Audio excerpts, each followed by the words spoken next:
Hello, hello, hello. What's up tonight, everyone? Fine Thursday evening to you all. Good to see ya. Good to see ya. Good to see ya. Oh, what is up, Ace Clown, Tony, Dylan, Hunter, Nigel, No Hand Solo, Shizer, Shinza? How's everyone doing tonight? What is up, Lucas Dowell, Alex? How are you? How are you? Dizzy Buttons TV, good to see you as well.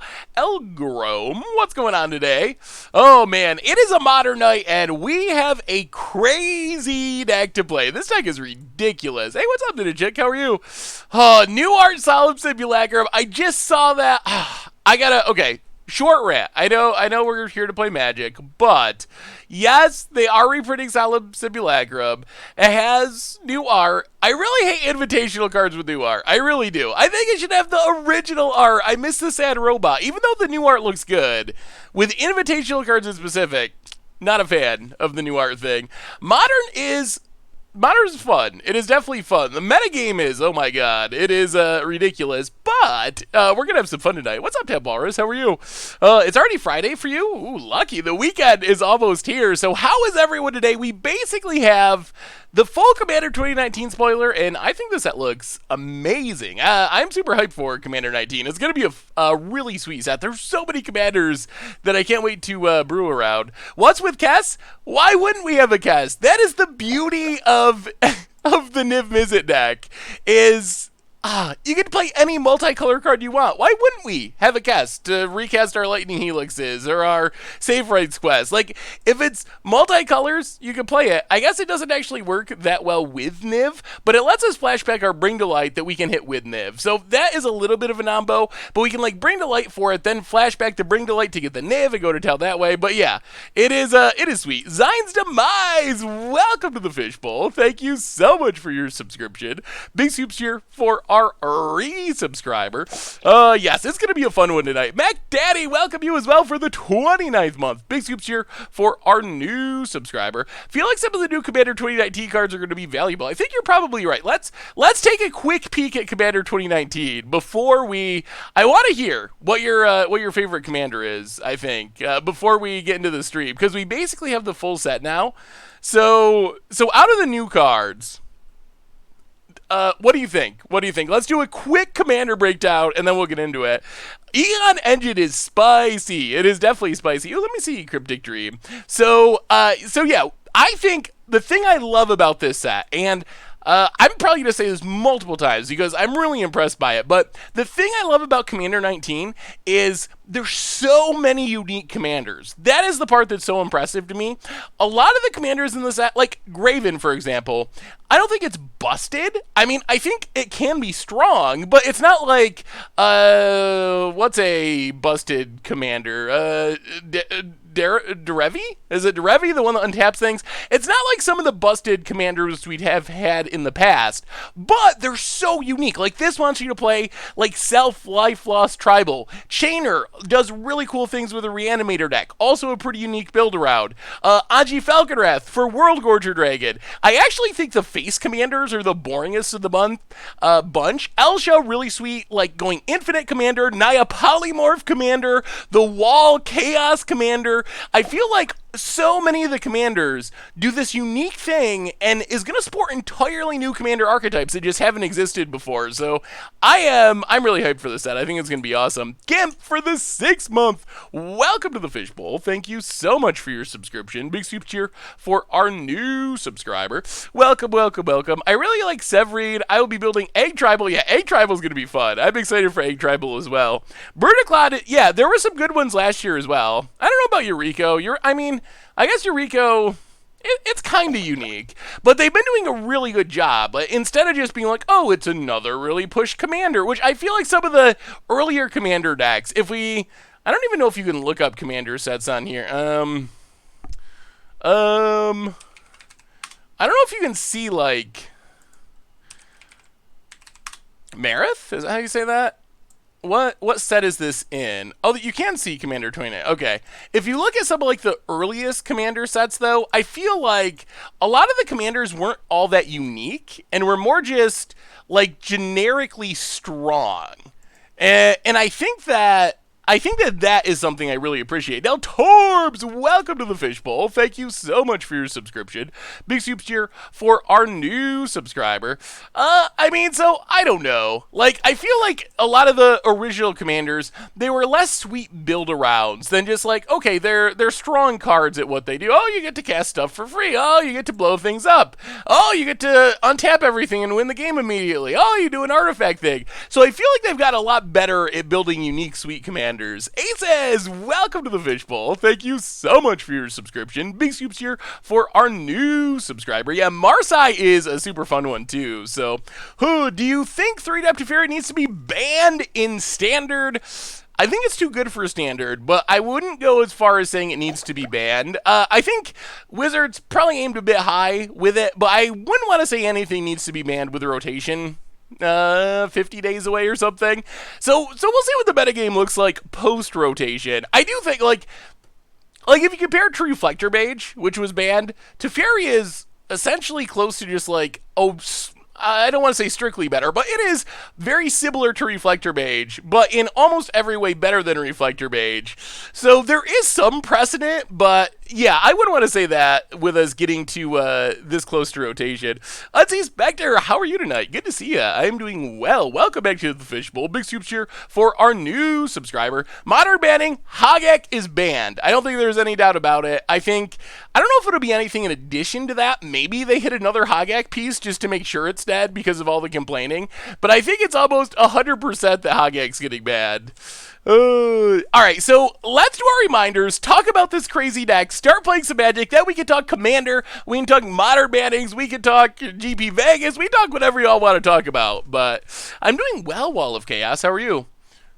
I think we have a Commander that was basically Wall of Chaos. Free rare Arena wild card. Ooh. I don't have any Arena wild cards. We're playing Modern tonight. So reminders, replay YouTube. That's where you can find all the old streams, including this one in the future. Normal YouTube, there was some Chandra Tribal against the odds, and if you hadn't seen it, Chandra Tribal is sweet. I really like that deck. I've still been playing it in Standard just for fun. I think it's one of the most fun decks I played in Standard since M20 came out. Blue Cheese for the 19th month. Welcome back to the Fishbowl. Thank you so much for your subscription. 19 months of budget brews has actually not helped my budget. Big scoops here for our new subscriber. And yeah, so check that out on the YouTube if you missed it. Also, our sponsor tonight, of course, is not typed correctly. I need my keyboard to have the P key work. It's still doing it. I guess I just gotta get a new keyboard. I don't really want to get a new keyboard, but I guess I'm gonna have to. But our sponsor tonight is Card Kingdom. And if you need some new Core Set 2020 cards or Commander 2019 cards, you can get them at cardkingdom.com. So thank you so much to Card Kingdom for supporting the show. They still got stickers as well. Just mention Saffron Olive sticker in your order notes. Finally, donations, always appreciated, certainly not required. $2 or more gets your message read on stream. Merch pages, tons of stuff you can pick up to support the stream and the channel and the site. Yeah, Chandra's Regulator is busted. That, I think, is the reason to play the deck. It is so good. Can a green-white deck run with mono islands? That does sound like something I would say. So tonight, we are checking out 5-color Niv pile, basically Niv to light, and this deck, it kind of defies description. Basically, as you can see, with very few exceptions, this casts a couple of Inquisitions, we are playing a ton of guild colors split between all the guilds. And the reason for that is we are trying to stick Niv-Mizzet Reborn and essentially just draw a million cards. When Niv comes into play, we can grab a card from each guild. So we have Izzet, we have Golgari, we have Boros, we have Selesnya, we have Azorius, we have Orzhov, we have Dimir and Ashiok, we have Rakdos, we have Gruul, we have Simic and Break Delight. So we just have all the guilds, and we're trying to generate as much card advantage with Niv as possible. Hey, what's up, BG Stills? How are you? Yeah, next banning is the end of August, right after GP Vegas, I believe, the 26th. So, So, we have, yes, our main plan, Niv-Mizzet. Niv-Mizzet draws a ton of cards, and then Bring to Light can get a lot of our other cards, but it also can find Niv-Mizzet. It can also find, like, Cast to flash back Bring to Light to get Niv-Mizzet, and that's basically the plan. The deck is essentially just trying to generate value with Niv-Mizzet, and we have a ton of different just weird options that we're playing mostly because of Niv-Mizzet's requirement. Like, normally you wouldn't have a main deck Ashiok, but in main deck Ashiok, it's a Demir card, and it can get people and be very strong. So we have a little bit of everything mixed in, and the sideboard basically continues that trend. Middling Mage, welcome to the Fishbowl. Thank you so much for your subscription. Big soups here for our new subscriber. Yeah, welcome back to the stream, DJ Kitty Bubbles. Glad to see ya. So that is the main plan of the deck. Sideboard, a bunch more multicolor stuff for the most part. One Force of Negation, one Force of Vigor, just as safety valves. Otherwise, a ton more guild cards split up between the colors. Dabbing Sphere, couple of Grafdigger cages for Hogaak, and that's the plan. Basically, just niving people, seeing how many cards we can draw with Niv-Mizzet. Quantum, welcome to the Fishbowl. Thank you so much for your subscription. Big soups here for our new subscriber. Look at this deck list. All right, here we go. Here we go. Hey, what's up, Veribit? How are you today? Good to see you. What is your sideboard plan for Hogaak Void? Grafdigger's Cage is our main Hogaak hate card. Yeah, this deck is spicy. Some Colossal Hammering. Oh, we need to play that deck. I'm really worried. So, I'm a little nervous about it because I'm afraid that it's not going to go well. And it's always really sad. I feel like we've had that happen in the past where we do a budget Magic and the deck does pretty well, and then we play it on stream and for whatever reason it doesn't go as well. And so I don't know, I'm nervous about that one because I really want it to do good. Maybe we should just play it anyway. We probably should. I mean, I think with the budget Magic, I feel like we probably benefited a little bit from, well, we definitely benefited a little bit from getting lucky. This deck list is super out of date. Why do you think it's out of date? I don't think it's that out of date. I think Hammer Time was better as just Boros instead of trying the Nigh-Infect build. It might be. It's slower. All right, there's Bloodghast, there's Hogaak. Well, this isn't looking super, super good. On a scale of 1 to 10, we might be dead. We might be dead to Hogaak. Ren in 6. Yeah, Ren in 6 could definitely be good at this deck. It's so expensive, though. Did you see your Bant Soul Herder show up for the 5-0 dub? I did notice that. That deck is super sweet. Ooh, man. Oh, are they going to have Hogaak?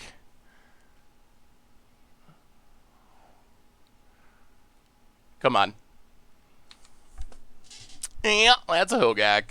Well, what day is it? It's the 8th? Okay. So we only have 18 more days before this gets banned. I'm surprised Lavinia hasn't been used more against Hogaak. Is it just too slow? I mean, it can be too slow, and it is also fairly killable. But if you're on the play, I think it can be good. So what are we doing here? We're playing Windswept Heath. We're passing the turn. So we can Lightning Helix something this turn to Fairy bounce Hogaak the next turn. And then maybe get to, like, something? Gravecrawler returns. And Lotleth. Oh my god. And Lotleth Troll. What a start. What a start. I got a MTGGoldfish playmat for the crew to decide. Ooh, well, we will love decide it. You're going to Vegas, right, Wall of Chaos? I think you were saying that last stream. Let's see. Yeah, we'll take Stomping Grounds untapped. Wow, this is so much damage. We kill the Vengevine. Go to 20, but then down to not much. And I think we're so far behind that we can deal with Hogaak, but we're still dead, which is insane. So we play Pillar of the Perudes. Yeah, that is pretty crazy. Removal into deal with Hogaak into still just be dead.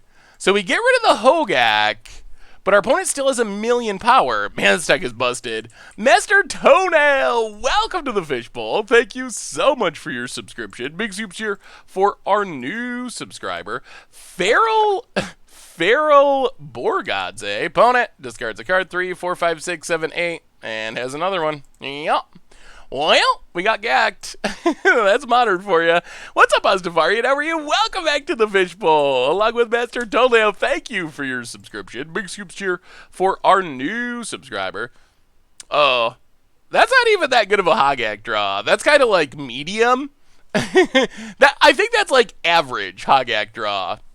We do have a Lavinia, so we can put it to the test and see how good it actually is. Feral Borgods looks fun. Wow, Helm of the Host. That is definitely spicy. Sigarda's 8 to get it on for free. Could do some damage. If you can get a Helm of the Host down to Ilharg, look out. Going to watch the Bills tonight? Probably not. I don't really care about preseason. I've never really been a fan of preseason. So let's see. We get Ashiok. We get Lavinia. We get... I mean, I guess we kind of have a lot of cards here. We get 2 Graph Digger's Cages. We get Izzet Staticaster. We could even go up to Unmoored Ego. We also have Wheel of Sun and Moon.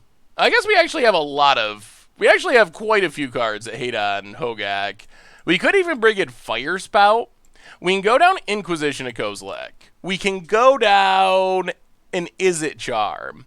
We can go down Sin Collector.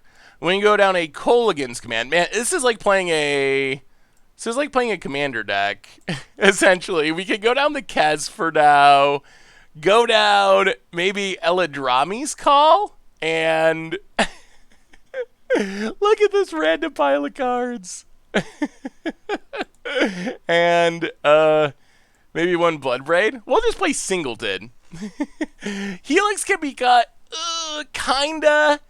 It can slow down Hogaak by killing... it can slow down the deck. It can slow down the deck by keeping the 2 creatures off the battlefield. I guess we keep the Bloodbraid. Bloodbraid's probably better. I kind of want Eladrami's Call, too. Alright, we'll go down 2 Helixes. Let's try it like that. Alright, here we go. I mean, you could play Glittering Wish.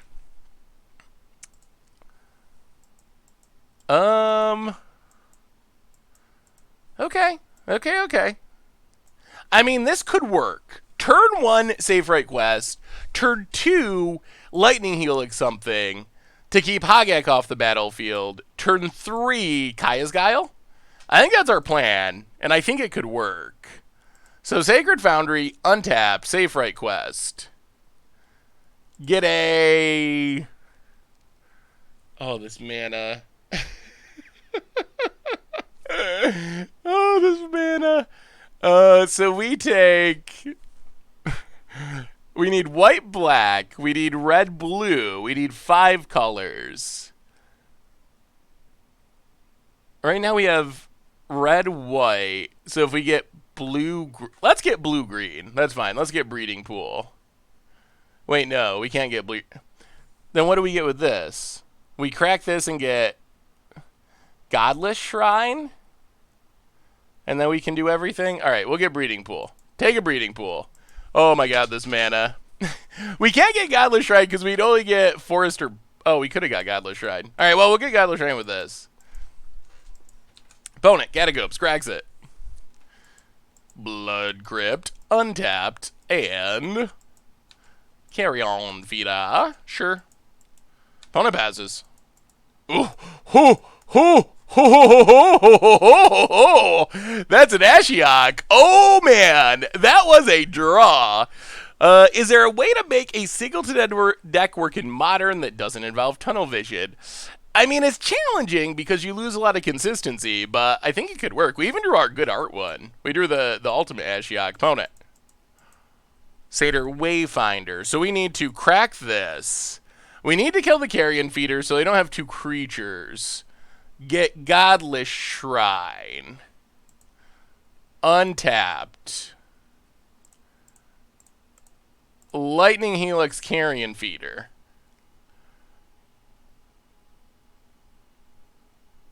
Opponent sacks it. Okay, so we don't get to gain life. Opponent Satyr Wayfinders. However, the Graveyard Hate is incoming. Opponent gets a land. All right. Man, we are hurting ourselves a lot. Battle of Wits, we do need to play Battle of Wits again, and we probably should do it soon. I promised the Battle of Wits challenge. Well, we're going for it. Run out. Actually, we might not. Do we Ashiok here? Is it better to wait?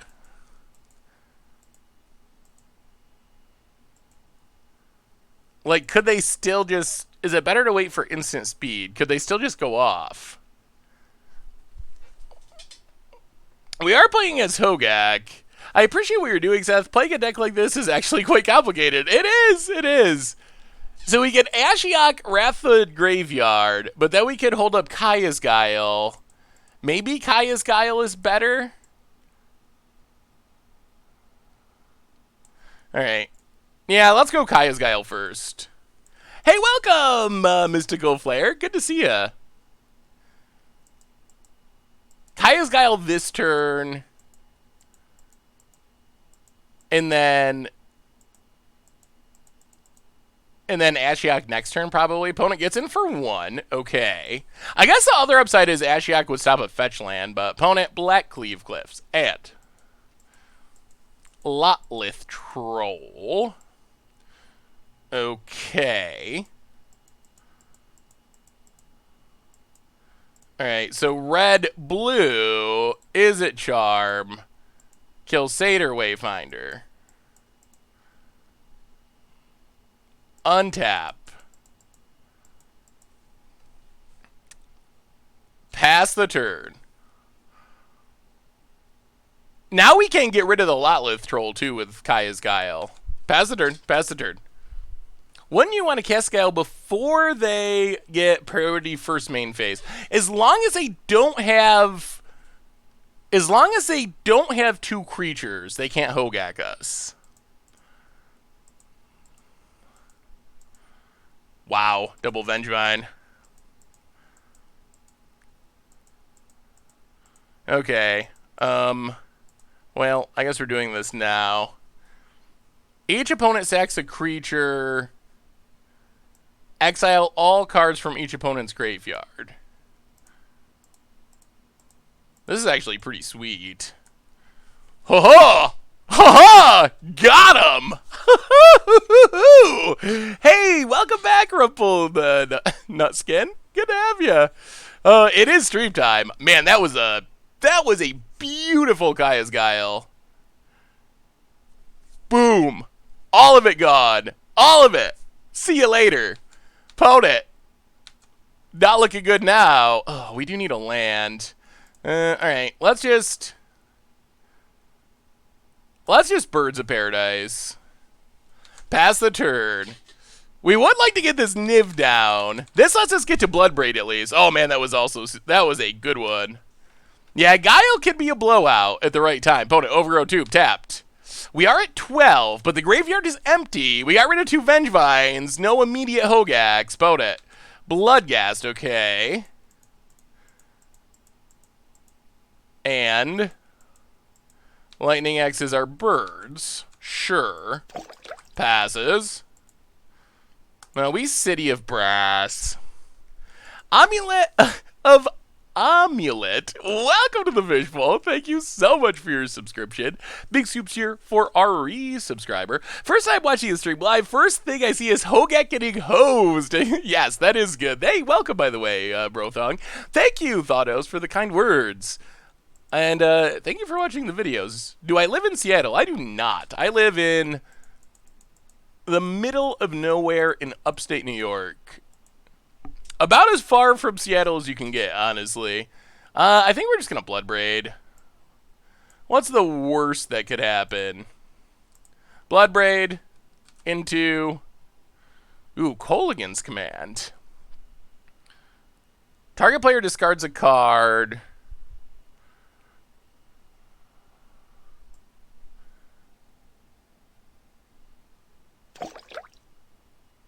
Yeah, let's get back Birds of Paradise. Make our opponent discard whatever they have in hand.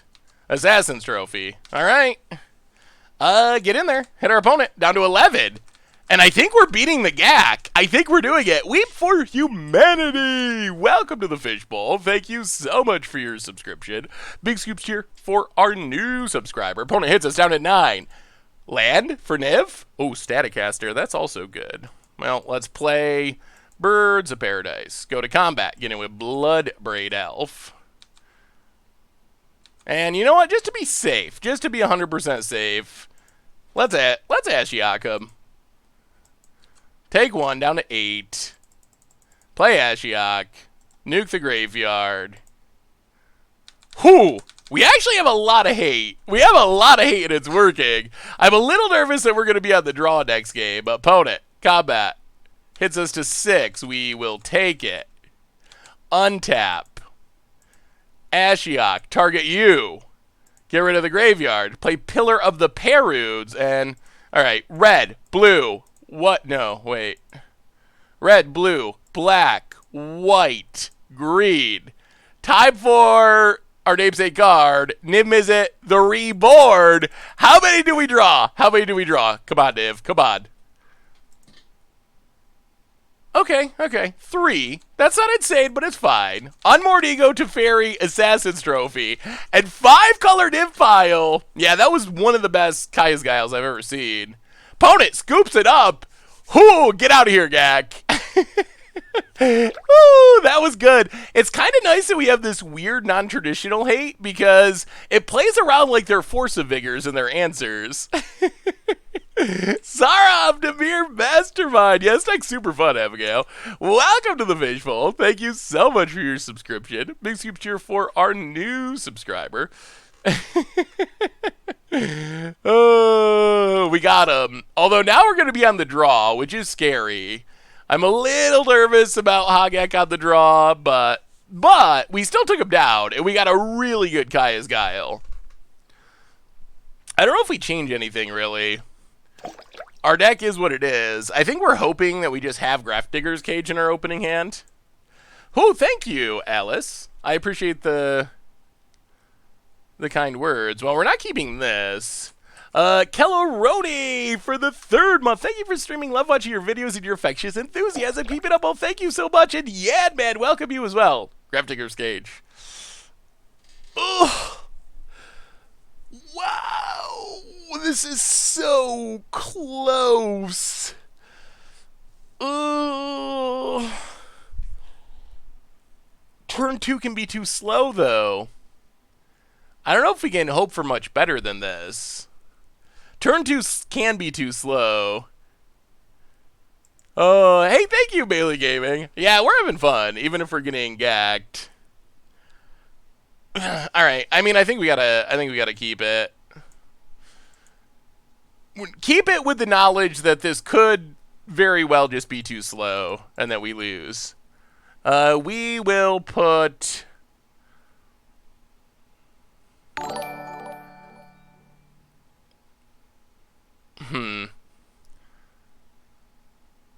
Put second birds to the bottom. All right, let's see it. We have our first donation of the day from Icy Doc. Their Stitcher supplier. Oh, opponent's got the fast start. Thankfully, nothing super good milled. Opponent passes. Eladrami's call. Icy Doc with the $7.77 donation. Hey, Seth, I'd love to see you do a stream where you don't scoop at all and see how many matches you actually end up winning. Well, Icy Doc, I will do that just for you sometime. Although, I really don't think there's many matches that I scoop that we would win. But I could very well be wrong. I'm probably biased. Because if I thought I was going to win, I wouldn't scoop. So, there's kind of a catch-22 thing. So, well, thank you so much, Icy Doc. And we'll have to try that. 5-color bad stuff. Welcome to the Fishbowl. Thank you so much for your subscription. Big scoops here for our new subscriber. So, what's the story of videos getting posted at 11?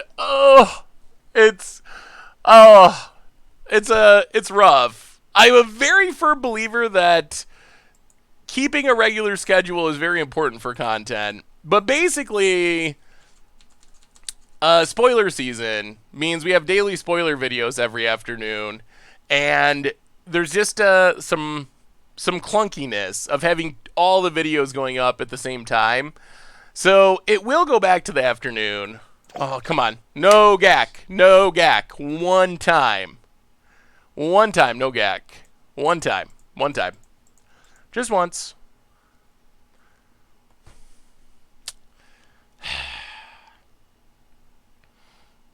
Okay. Well, we tried so hard. And in the end, it didn't really matter. Tors, welcome to the Fishbowl. Thank you so much for your subscription. Big soups here for our new subscriber. Oh, you missed the Friday night. What do you think of the schedule? Okay, let's just do it really straightforwardly. Do you rather have videos go up at 11 p.m. Eastern, or would you rather have them go up at 2 p.m. Eastern? I don't even like Linkin Park, but that was a really popular song when I don't even know how old I was, but it was really popular at one point. So it's one of those things. No matter how hard you try, you can't forget it. That's another another fact. Oh, that's rough. So we can. Okay, so I think our plan here is play Hollowed Fountain untapped. Play Ashiok.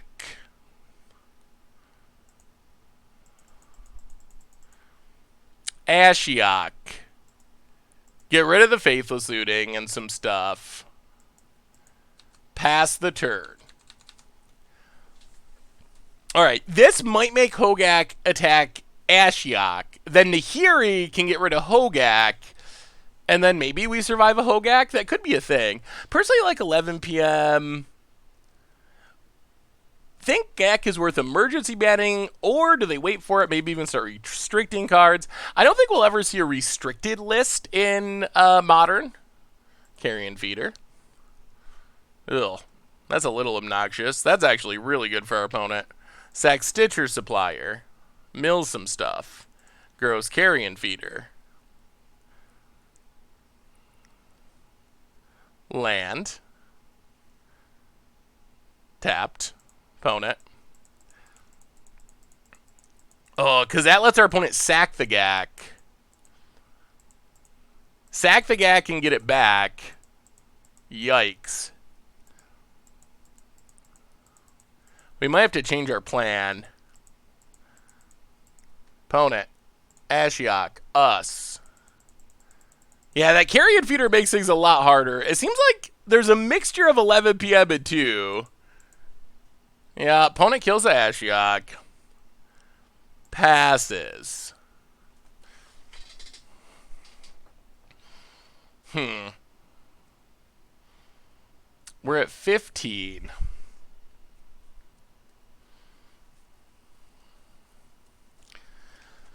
What's our plan now? We can Eladrami's call for something. But I'm not sure that something does much here. I guess we could get Lavinia. But it's so slow. We get Lavinia. We cast Lavinia. We take 8, 9, 10. Oh, we take like 1,000,000. Yeah, that Carrion Feeder, I think we would have been able to pull this off minus the Carrion Feeder. We can Nahiri the Gak, but then our opponent just sacks it and then recasts it. Although I guess it kind of fogs for a turn, sort of. Hey, what's up, Howley How? How are you? I mean, except the earlier uploads, do you really just want Commander Clash back on Friday? Because Friday night is awesome. Don't really have time to watch it on Saturday.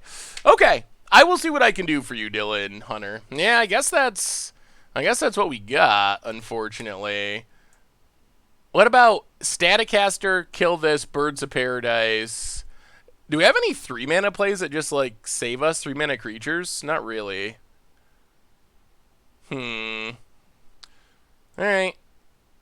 Yeah, I guess that's all we can do. So, Windswept Heath, crack it.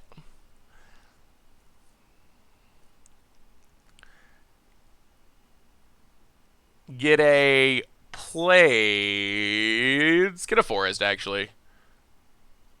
Get a forest. Play Nahiri, the Harbinger. Nahiri. Target Gak. Opponent gets to sack it. Ooh, that little Carrion Feeder. Maybe they ban... I don't know if I want to see Carrion Feeder banned. I want zombies to be good. I just don't want Hogaak to be part of it. Oh, we don't have a deputy, unfortunately. Modern Risen Reef deck, I promised. Ew, we might be playing 5-color elementals for Much Brew on Sunday. That looks fun. Pyromancer version of Risen Reef. That's spicy. Opponent hard casts a Vegevine. 1, 2. Oh. So this means our opponent gets to kill Nahiri and get back the Gak. Oh, this isn't working. It's not working. Oh, the Carrion Feeder ruined our day. So close to being on the draw and beating Hogaak. We were so close. If videos went up at 2 p.m., I could watch them after work without feeling I'm staying up late. That was a... Wow. Sex Vengevine. Oh, I guess they just get it back. Okay. Yep. Oh, I thought we had it. Is Hogaak going to see an emergency ban? I doubt it. The next BNR is like 2.5 weeks away, so I would be surprised if they emergency banned it with a BNR coming up. Although, if there's any argument to do that, it's that it'll be interesting to see how Modern does at GP Vegas in a world where... In a world where people just don't seem that excited about the format. Oh, is there anything... Help me out, chat. Is there anything we could get? You got a funny bouncing creatures deck. Ew.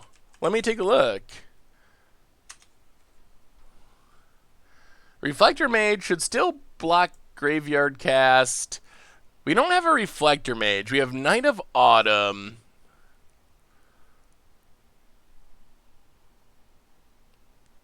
Oh, play the land. Oh, we're going to take 1,000,000.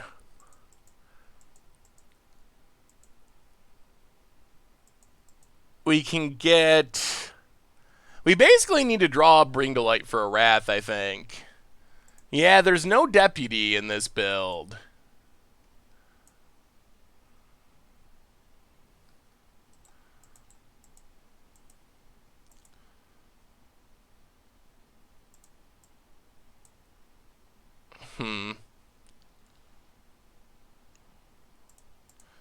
Well, yeah, let's Eladrabi's call. I don't think we can get anything, though. Lavinia would have been good earlier. Niv, great, but too late. Knight of Autumn doesn't really do anything.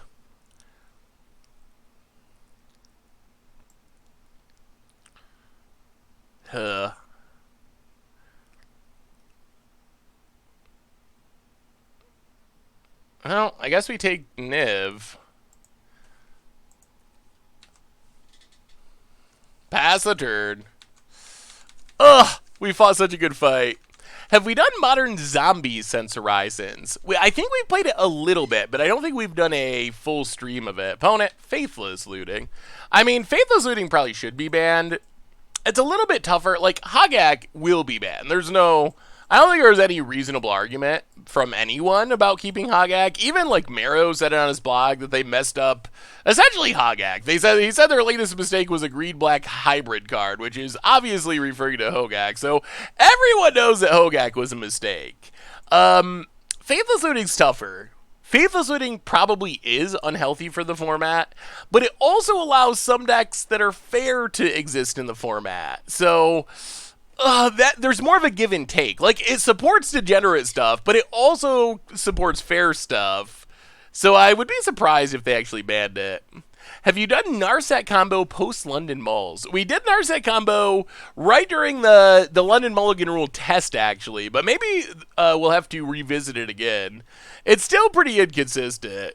My Glorious Boros deck, I mean, that's kind of the issue with Faithless Looting, is, yes, it does do broken things with Hogaak and other, like, Grizzlebrand decks and whatnot, but it also lets, like, Mardu Pyromancer be a deck. And Mardu Pyromancer is about as fair as it gets. Like, you can't really get much fairer than Mardu Pyromancer in Modern. Have you been spoken to about Novice Pyromancer? I have not. Until right now. I don't think they'll unban Bridge. Bridge is a card that it's either completely stone unplayable or it's doing broken unfair things. There isn't really any way that Bridge is ever it's just a like fair, fun, healthy card. So while it'd probably be safe, quote unquote, to unban if Hogaak was banned, I don't really see the upside of unbanning it. Like, it seems like it's all downside to unban it. Opponent, big attack. Well, red, blue.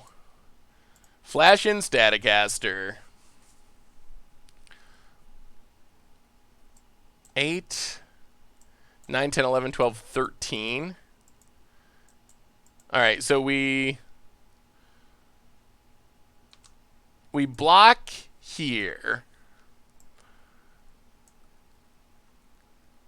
Oh my.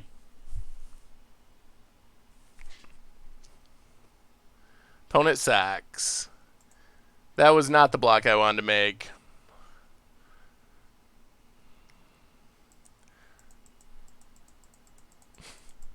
Well, I don't think it mattered. We need to block the Carrion Feeder, but I did not click the proper one.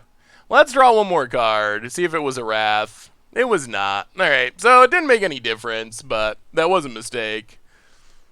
Twiddlestorm next stream. Twiddlestorm will be coming. I promise. I promise. Before long, we will be Twiddlestorming. Definitely a sweet deck.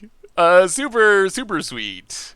I have plans for it, and it will be coming soon. Alright, on to the next one. Love seeing you play Niv Control. It's my favorite deck in Paper. It's a super sweet deck. It definitely is super sweet and super fun. It also has some sketchy mana, and I think we're going to have to mulligan because of that sketchy mana. Oh, we had such a close match against the most busted...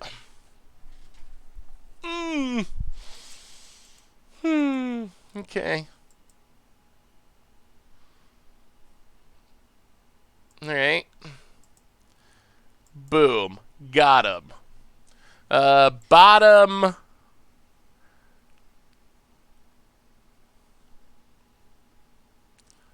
Bottom.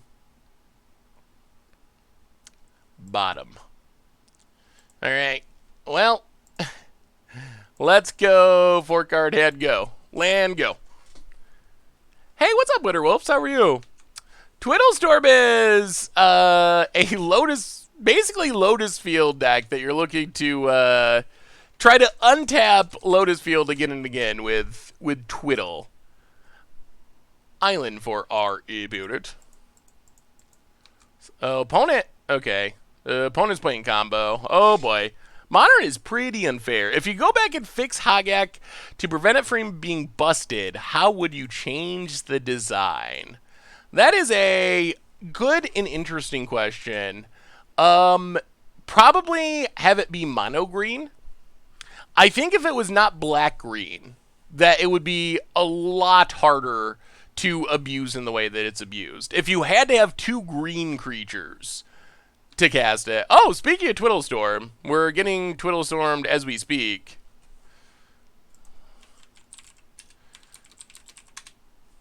Waterlog Grove. So opponent might go infinite next turn. No trample would also help as well. Delve is a really hard mechanic to balance in any reasonable way. Alright, well, we gotta cross our fingers and hope they don't have Lotus Field, or they probably win. Although there's only 4 Lotus Fields, So sometimes they don't have it. Well, I guess I'm glad that we're going to see Lotus Field because... Okay, they have Lotus. Oh, Shimmer, okay. All right, so they don't win this turn, but they're digging for the Lotus Field to go infinite. What do you think? Do you think it would work out if they ban looting and said make Careful Study legal? It would definitely change things a lot. Decks would have to really change, and Careful Study is not as powerful because there's no flashback, so... Opponent, 4 cards deep. Did they find it? So to win with this deck, you need Lotus Field and at least 1 extra mana. Well, all right. What's Niv? White, black, red, blue, green. This might be a way to dig out of our brutal mulligan. Be good, Niv. Be good. Niv, how many do we get? Oh, new hand! Okay, that was good. I mean, we still might just get twiddled right here. If we untap, this hand all of a sudden looks really sweet, and we probably are going to be okay. Niv drawing us 6, and that's why we do it. On the Multifor, back up to 7 cards in hand. The question is, do we get twiddled off? We might. That's why you play Niv. What is your favorite C19 deck after seeing the deck list? Ooh, I haven't actually seen the latest one. The one that went up just this evening. The complete list on it. It should be up by now, though, right? I believe. I thought it went up at like 6. Oh, okay, we're not dead. Peer through depths. They haven't been able to find the Lotus Field, and we have a chance. We have a chance. There's a psychic puppetry. But without Lotus Field, none of this matters. Okay, life is reasonably good, at least. Reasonably good. Is there anything we could tutor up? Yeah, that was a great Niv. Ooh, Kess, too. Interesting, interesting, interesting, interesting.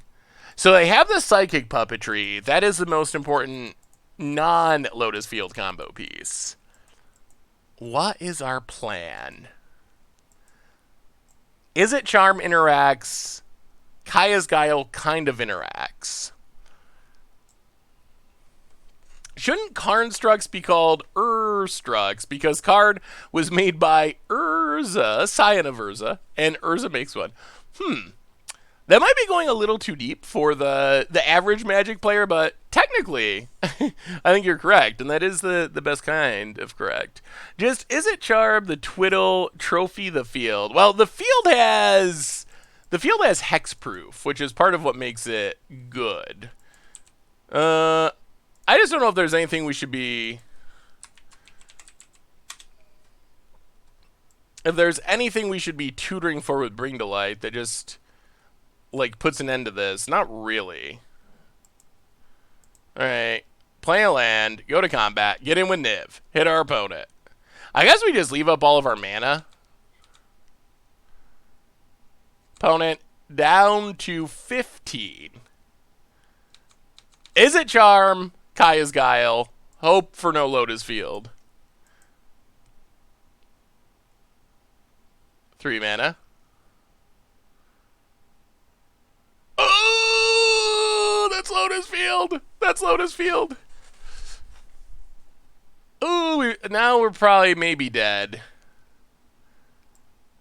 Vizier of Tumbling Sands, and unfortunately that one can't be countered.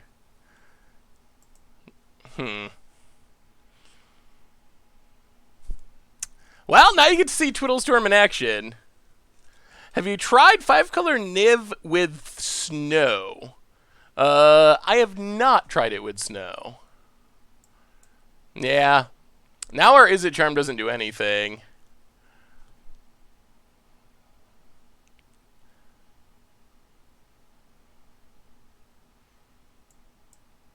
Yep. And this is what the deck does. Tap, untap, tap, untap, tap, untap, win the game. They very well could have... They're going to draw their entire deck. They very well could have a...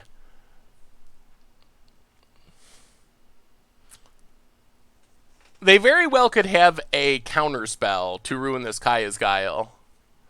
Or they can win without their graveyard just by casting enough Storm. What makes it untap? Cards like Twiddle. Although, okay, so what... The main combo, there are all these cards like literal Twiddle, which is 1 mana untap anything, which in this deck is actually Dark Ritual. But the main combo is Psychic Puppetry, which you can splice onto an Arcane to Twiddle, to untap something. So as our opponent was casting, stuff like Ideas Unbound, which is Arcane, they were basically paying 1 extra mana to splice on Untap Lotus Field. That's what he just did there. So Reach Through Miss, 1 mana Arcane draws a card, splices on with the Psychic Puppetry to untap. Is Twiddle Storm actually good? I mean, I think it's good-ish. I watched someone fizzle with this setup, don't scoop. It's definitely possible to fizzle, but I don't think it is likely. Our main hope is that this Kaya's Guile can jank him out. So there's Past in Flames. Which means now we have to Kaya's Guile. White, black, whatever. Kaya's Guile. Exile the graveyard. And make a spirit, I guess?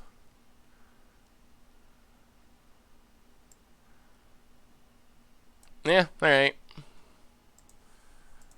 Well, let's see if it's enough. There's the Kaya's Guile.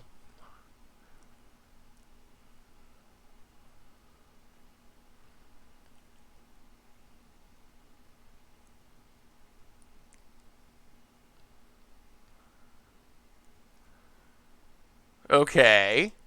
Fizzle Past in Flames.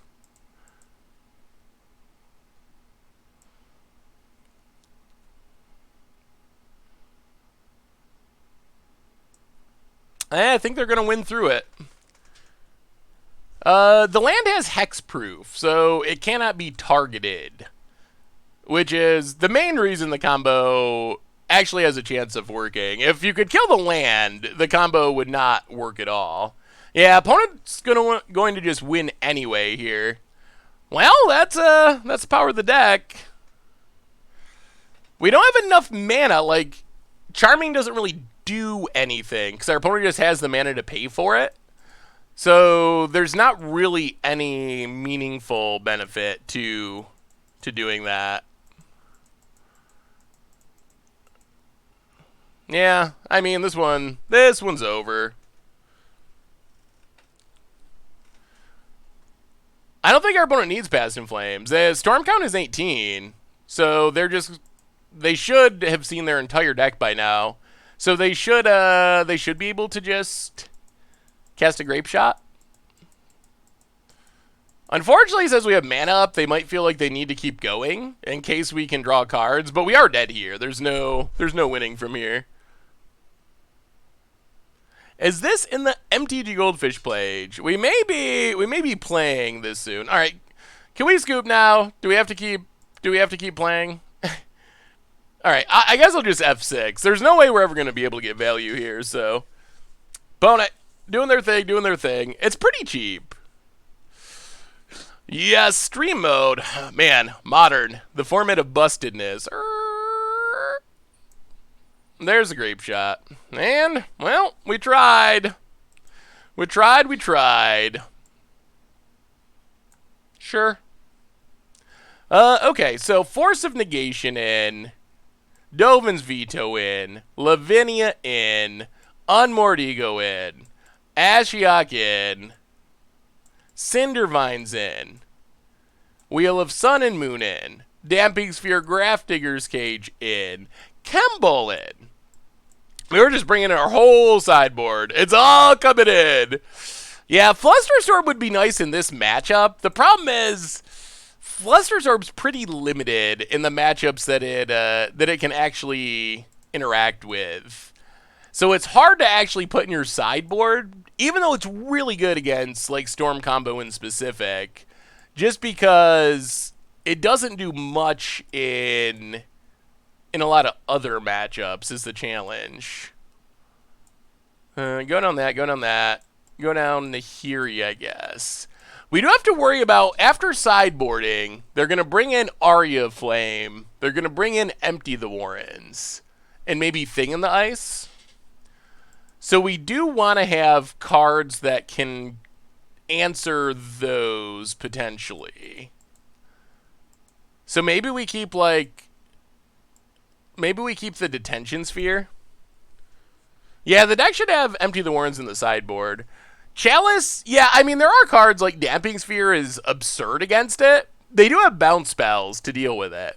But, yeah, there are things that are helpful against it. But it does seem pretty impressive.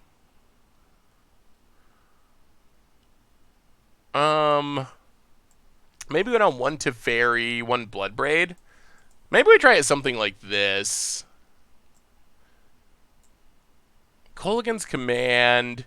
Maybe we just go Static Cast. Well, Static Caster answers the tokens. Doesn't answer a Thing in the Ice. Alright, let's try it like this. Alright, random pile. Here we go. I think we need Assassin's Trophy to not lose to Arya Flame and Thing in the Ice. Well, okay. This hand looks reasonable, I would say.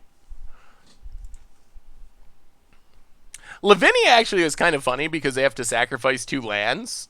So Lavinia is actually very effective if they're trying... Because a lot of times the deck is comboing with just a single Lotus Field.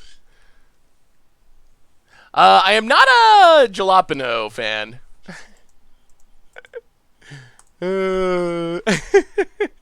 I've been working on the Pauper deck for a while, having a great time with it since adding Red and Conjurer's Bauble.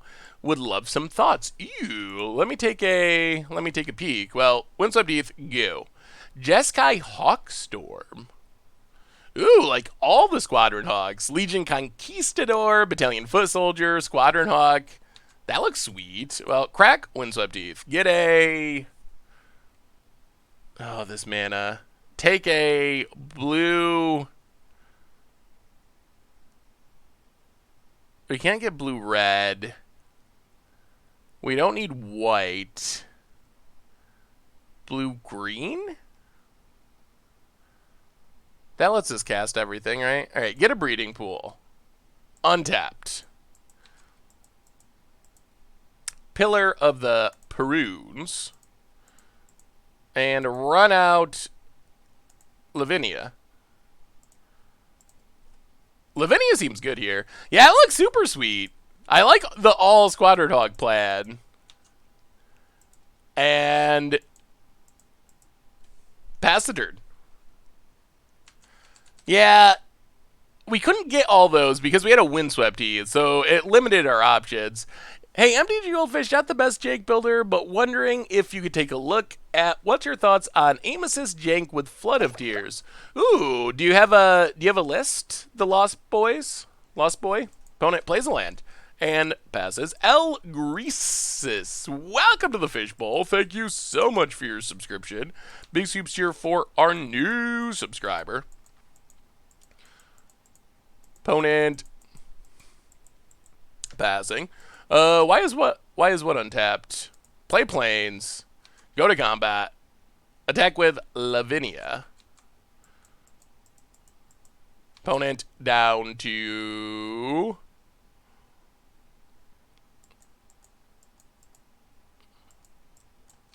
Okay, opponent bounces Lavinia.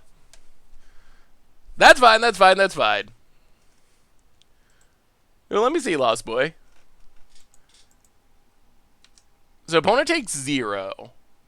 But now we get hate card number 2 in Chemball. Which also seems pretty good.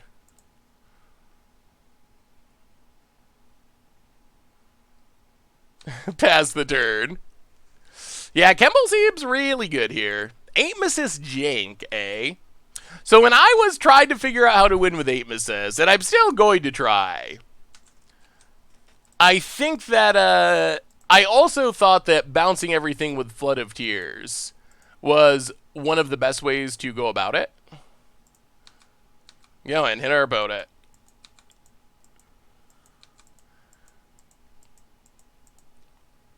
Windswept Heath. Lavinia. Pass the turn.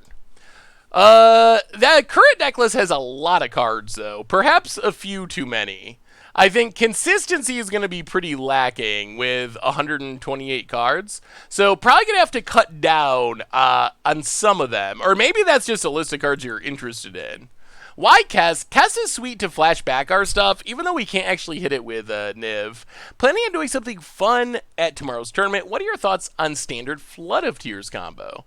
I think standard Flood of Tears combo is a reasonably good deck.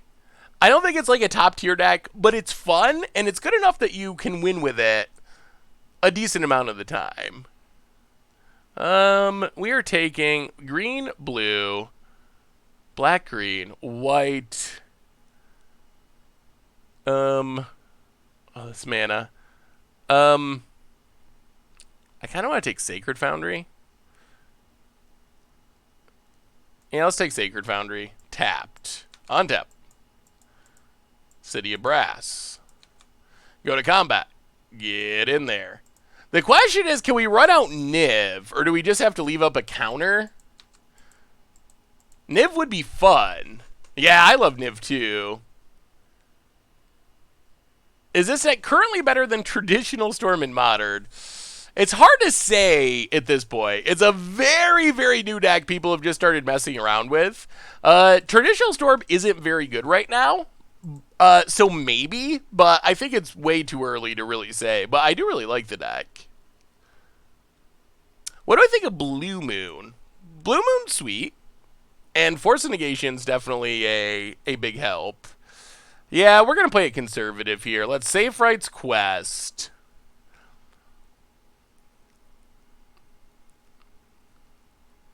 Get a...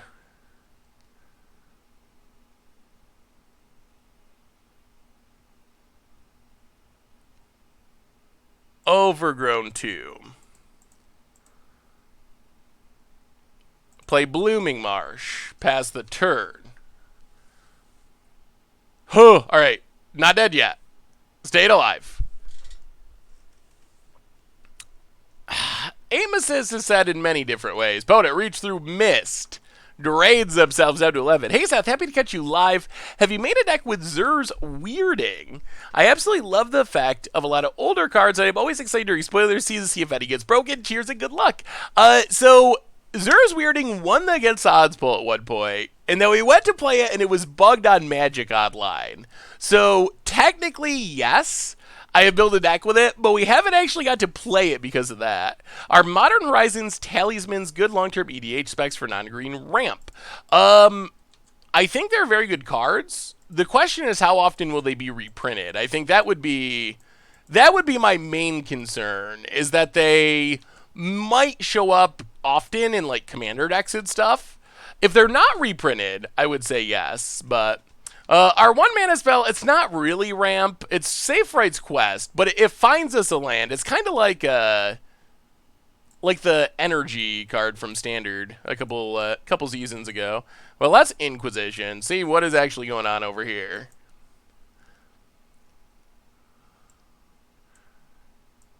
Two Ideas Unbound, a Twiddle, and a Lotus Field.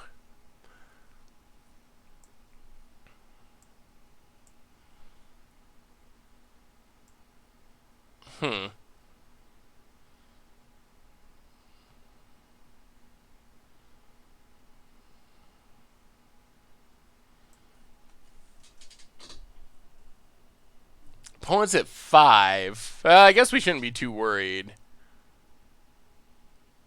We will take Ideas Unbound. Play Overgrown Tomb. At 5 life, it seems hard for our opponent to actually execute this combo.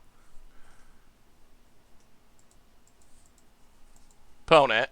Reach through miss. 3 life. They gotta hit bounce spell exactly right here. And opponent, okay. Our janky hate cards came through. Whoo! Just barely. That was close. Close, close, close. Take the ideas they need puppetry to win. Yeah. I think the card draw was the scariest part. Like, if they hit bounce spell and could draw 6 cards, then there's a chance that they get enough Twiddles to win, but... Alright. Our janky pile came through in that one. This is a scary deck to play against. It definitely is. I think it's actually pretty legit. And there may be a version of it coming up shortly in some videos. Perhaps. To the one thinking talisman. See how the ones from Mirrodin alone are worth? Realize how long time ago that was. I doubt that they move fast any type suitor ever.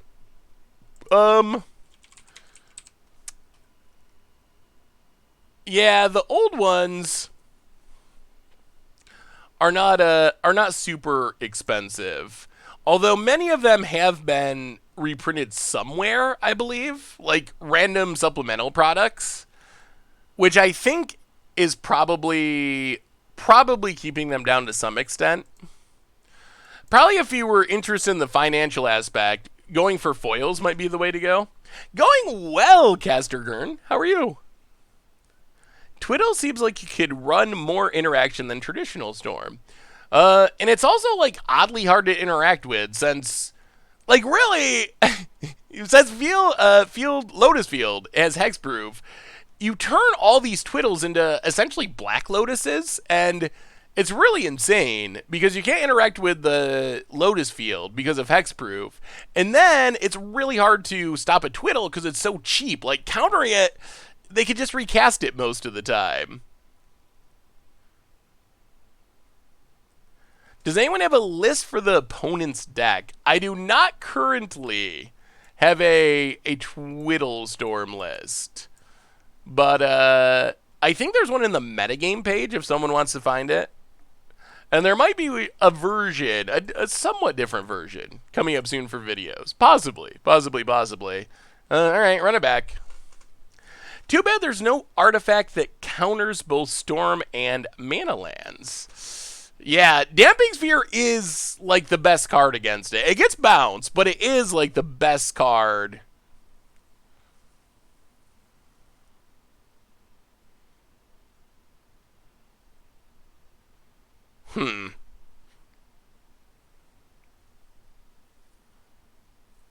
Is Grafdigger's Cage enough? I'm kind of guessing no. Damping Sphere definitely would be. There's one. Thank you very much. And also Boonsboro. Much appreciated. We might have to ship this. Turn 1 Grafdiggers.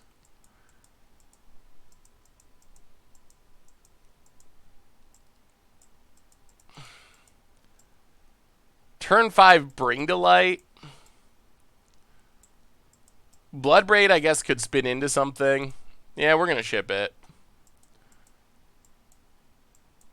Well, okay. I guess we'll keep this. We got a Chemball. Chemball's something. We got a bunch of Birds of Paradise, and we should have the mana to cast whatever we hit. Alright, we'll keep. We will put a Detention Sphere.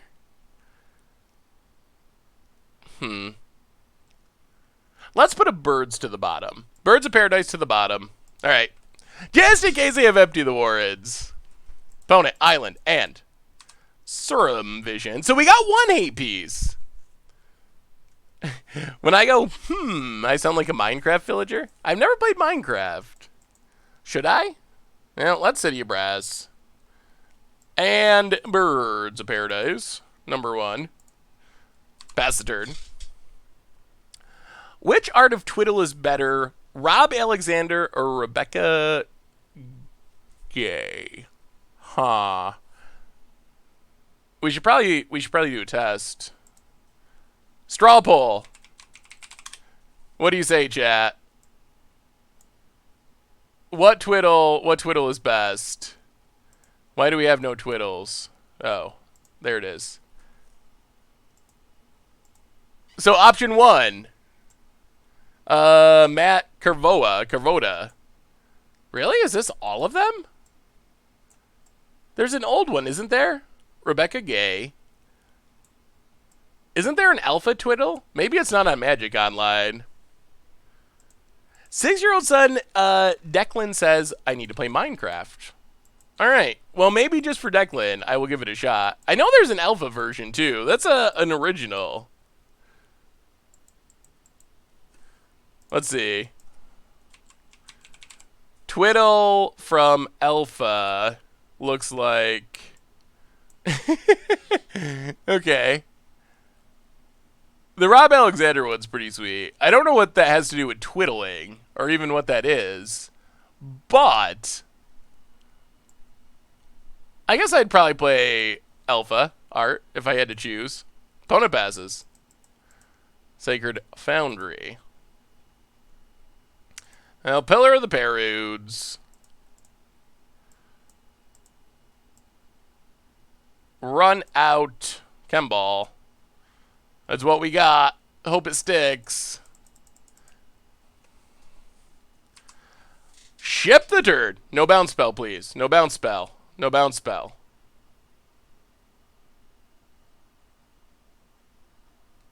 Whoa. Sax Waterlog Grove. That's interesting choice. Plays another one. Cycle Sandbar. Opponent must be flooding. Come on. Come on. Give us some more action. Wow, opponent's wave flooding. Plays a land. And why not unlimited 4th edition white border? Oh, wait. Is the art different? Ugh, we're flooding too. That's not great. Well, go to combat, get in with Chemball. Hit our opponent. Birds of Paradise. Sacred Foundry. We could use a Niv or a Bring to Light. That would be sweet. Oh, it's the same art? Eh. I like the oldest versions, if I had the choice. Most of the time. Sleight of hand. Opponent down to 15. Digging. Trying to find their combo pieces. And an answer to Chemball. We need one more hate card, I think. One more hate card to feel a little safe. Opponent. Island. Yes, I would love to stop with the lands. Restless Night. Sax Waterlog Grove. Alright, deck. It's time. Give us a good draw. You can do it. Ooh. Wow, that would be a good draw if we had stuff to cast. It is an interesting draw. Get in with Chemball. Opponent down to 13. Tap. The whole empty graveyard cast. Well, run out cast. I guess it does technically speed up our clock.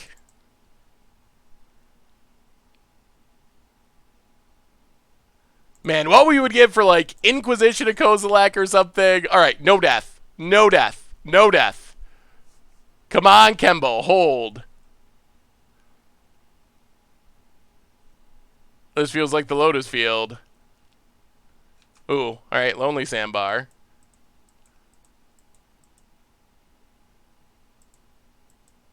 Oh, opponent's maybe fizzling. Reach through Mist. Down to 11. Oh, there it is. Okay. Okay, this is our turn. We got to draw something. We got to draw it. We got to draw this turn. Come on, deck. Something to go with this cast. You can do it. Not another land. Not another land. Ooh, Bloodbraid.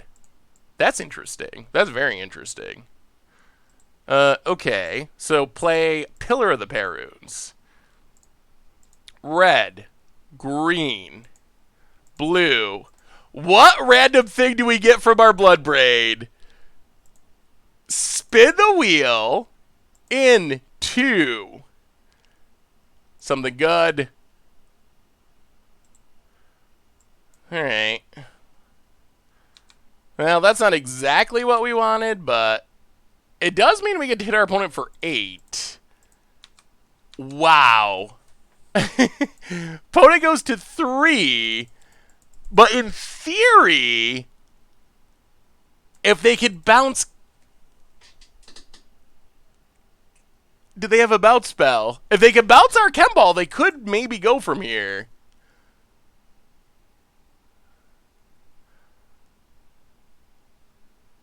There it is. Okay. Well.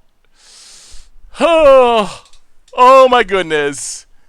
At 1 life. At 1 life. We were so close. Oh no. Wow. Okay. Well, this should be game now.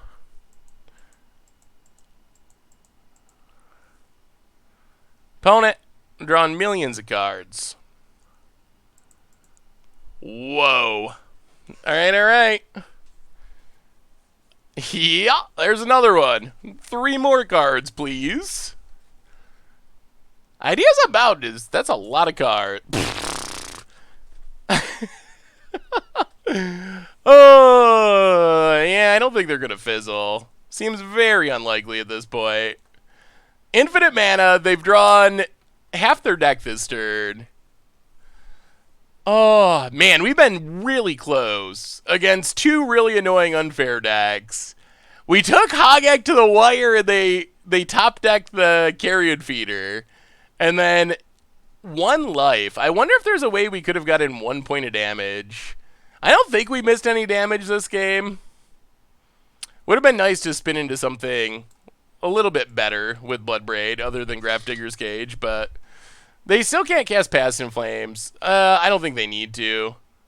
They'll either hit a bounce spell as they go through their deck and have infinite mana, or they'll just get the storm count high enough they can kill us without the graveyard. There's Past in Flames. Is this better or worse than Gift Storm? I don't know. Gift Storm isn't very good right now. It's definitely spicier. And Gift Storm isn't that good, so the bar isn't that high to get over. No, Peer Through Depths. Do I like Jazz? I enjoy Jazz, but I don't, know a ton of Jazz. So, when I hear Jazz, I like it, but it's not like I have a huge Jazz collection or list of favorite Jazz artists, really, so. So basically what our opponent's doing here is casting a bunch of arcane spells, splicing this psychic puppetry. Cast this Peer Through Depths to dig for a card, splice this psychic puppetry to untap Lotus Field. So each one is either breaking even on mana or, Reach Through Miss, 1 mana. Plus 1 mana to splice Psychic Puppetry, but you tap it for 3 mana, so it actually turns it into a ritual that also draws you a card. Opponent casts Psychic Puppetry. Shimmer of Possibilities. Wow, I can't believe how close we were. We were super close.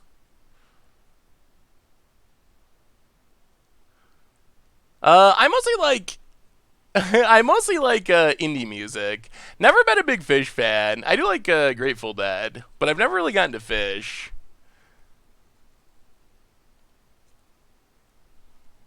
Yeah, Grape Shot is the main finisher. There is the last Ideas Unbound. Opponent's drawn literally their entire deck. 20 cards left. 19 cards left. Storm count 17. Yeah, I think our opponent's going to get Lethal Grape Shot without... Do they have a single Echoing Truth? Do we get janked out by a one of? Puppetry, Storm count 18.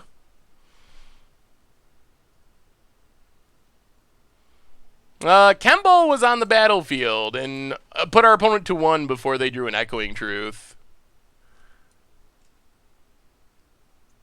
I haven't seen Holy Diva's build in action, but I did see the list on Twitter. Definitely a pretty spicy take on it with some crazy cards.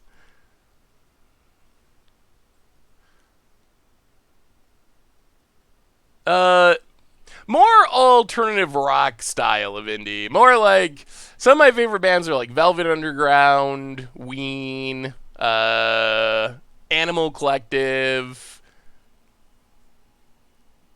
Wilco, Captain Beefheart, more the rock side of things, I guess. Storm Account 19. Man. Whew, these have been rough ones. So close. Past in Flames. Cast it.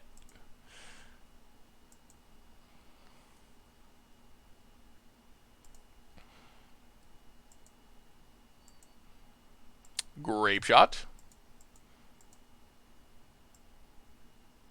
Wow. Wait. We're going to win? Huh?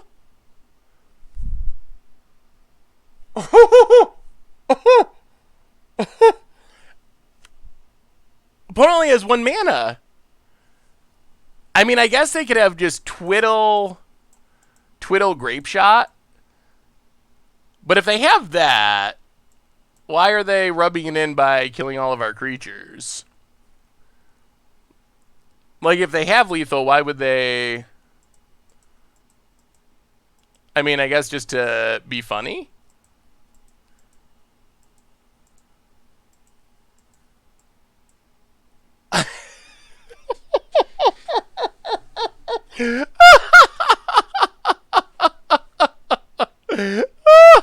Oh, well, score 1 for the Never Scoop crowd. You are right.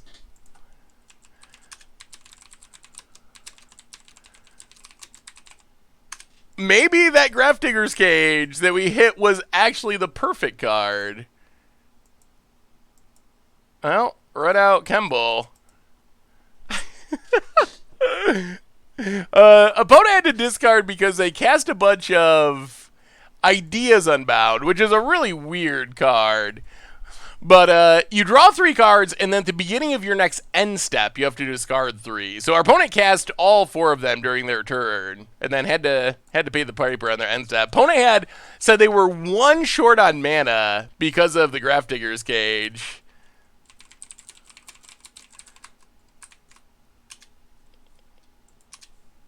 And opponent, thanks for the matches. Good games. Whoa! Okay. Huh. We got there. Wow, that was a roller coaster of emotions from thinking we couldn't lose to thinking we couldn't win to somehow winning. And Niv just trucking along. Do they have anything in their deck that doesn't trigger Kemble other than lands? They might have, after sideboarding a thing in the ice, some builds play, but we can do a Twitter art straw poll if one of the mods wants to put up a Twitter art straw poll. Gavel, welcome to the Fishbowl. Thank you so much for your subscription. Big soups here for our new subscriber. Thank you, thank you, thank you. Hey, what's up, Brian Okafor? How are you? Good to see ya. Welcome, welcome. All right, I guess we're heading to game number 3. Match number 3. 1-1. 1-1. Trying to feed the kids with Nivs.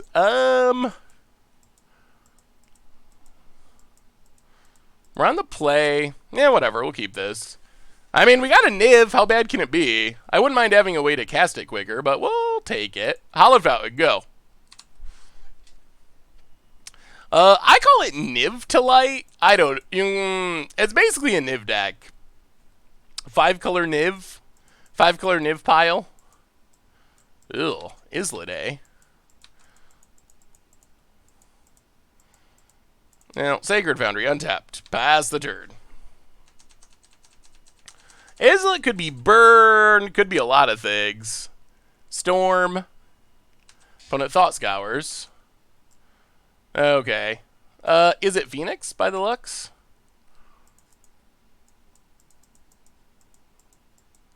Faithless Looting.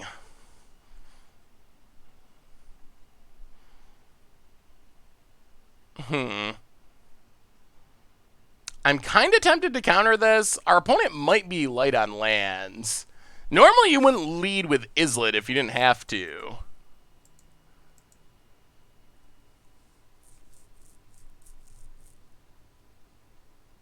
Yeah, alright. We'll counter it. The only downside is I kind of wanted to loot, but because our opponent played Islet, I think we counter. Alright. Tricky, tricky opponent. Now play a land to Fairy.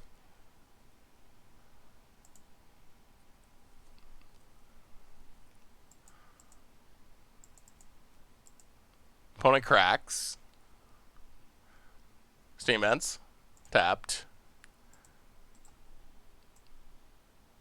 Yeah, let's draw a card. We need to hit our lands. Alright, Lightning Helix. We need black mana for this Kess if we could go to Kestown. Teferi does shut down Finalia Promise, which is nice. Yeah, we need black mana to cast most of our hand. If we had black mana, we would have just ticked up Teferi, but there's a Lightning Bolt. Takes down Teferi. Opponent passing. Black mana. That works. City of Brass. White. Black. Red. Blue. And we're going to Kess. We're going to Kess him.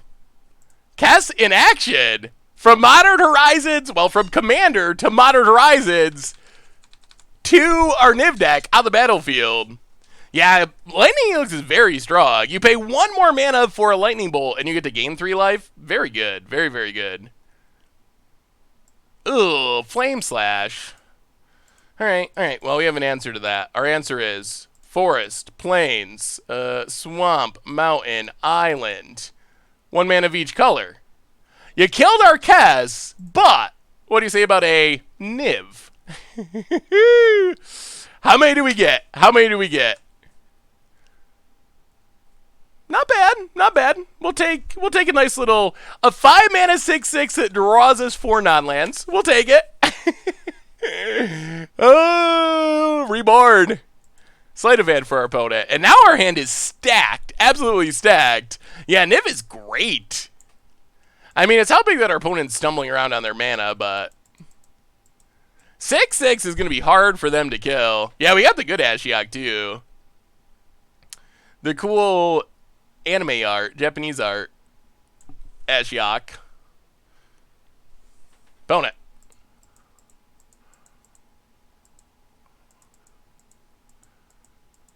Oh, I wanted to do Kess things. Kess would have been fun to keep out. Any apps you might recommend for Card Scanner, Market Checker, Manager? Who? I mean, I use Goldfish for like keeping track of my collection. I think it's super helpful there, like Super Brewwood stuff. As far as Card Scanner, I've used a couple of random apps, but none of them enough to really recommend one of them. I love the idea, though. It'd be so convenient to be able to just scan stuff, but I haven't done it enough, unfortunately. Okay. Well, all right. I guess we don't mind playing our Niv again.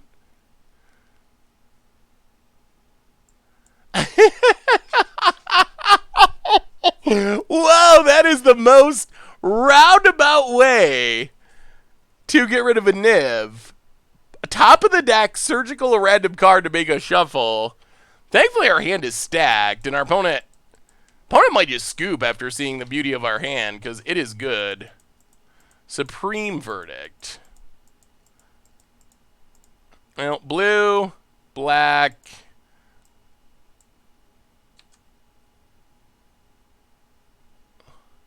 Whatever. Sexy Ashiok, according to the chat. Nuke the graveyard. Pass the turn. Boat it. Ashiok and then trophy a land. Yeah, next turn we might actually trophy a land. Oh, no, it doesn't work, though. No. Because we control it. It only stops our opponent's stuff from letting them search their library. It does shut down their fetch lands. So it's still helpful. And getting rid of the graveyard is also helpful here. Steam Vents for our opponent. Adept. And there is Thing in the Ice. So we untap.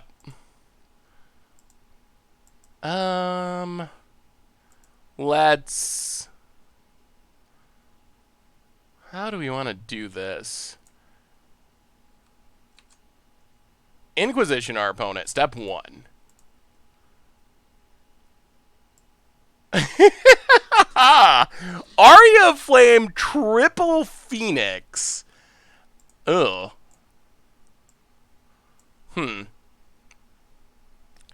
Well, let's Detention Sphere. Get rid of the thing in the ice. The only downside is if our opponent hits like a Faithless Looting, that oh, 2 Faithless Lootings exiled. We almost got rid of all of them. Okay. Faithless Looting's scary with that hand. Good God.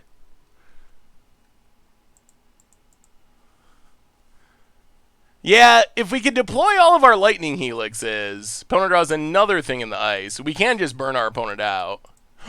Bring to light. Okay. Okay. I mean, maybe we should just focus more on burning our opponent. Well, that's Ashiok. Manamorphose, Bolts, Phoenix. Oh, what do we do? What do we do? We can't just get a Niv. Our hand's already full, though. I feel like we need to empty our hand a bit first.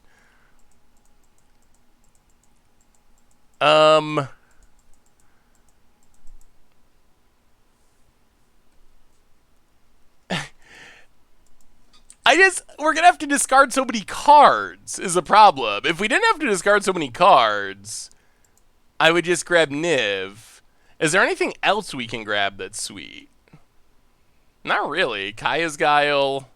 We already got Lightning Helixes. We could go for Bloodbraid. Bloodbraid's kind of sweet. We could also just, like, pass. Let's just pass. Let's pass for this turn. I mean, we have a lot of points of burn in hand, so we might as well just start throwing stuff at our opponent's face. Manamorphose. And this protects us from a bunch of Phoenixes. Yeah, if we just start throwing burn into our opponent's face, I guess we do just kill them over 2 turns if we don't have to do anything else. Thought Scours. Oh, thankfully all the Phoenixes are in hand. Opponent milled us. Okay. Land. And passing. Well, let's Helix your face. Helix your face. Why is it not? There you go. Down to 5. Untap. Red, white. We don't have the mana to just win. All right, let's have fun then. 1, 2, 3. Oh no. Oh no. I messed it up. Now we can't Niv. Oh, I gotta be careful with City of Brass because you can't undo. Aww. Well.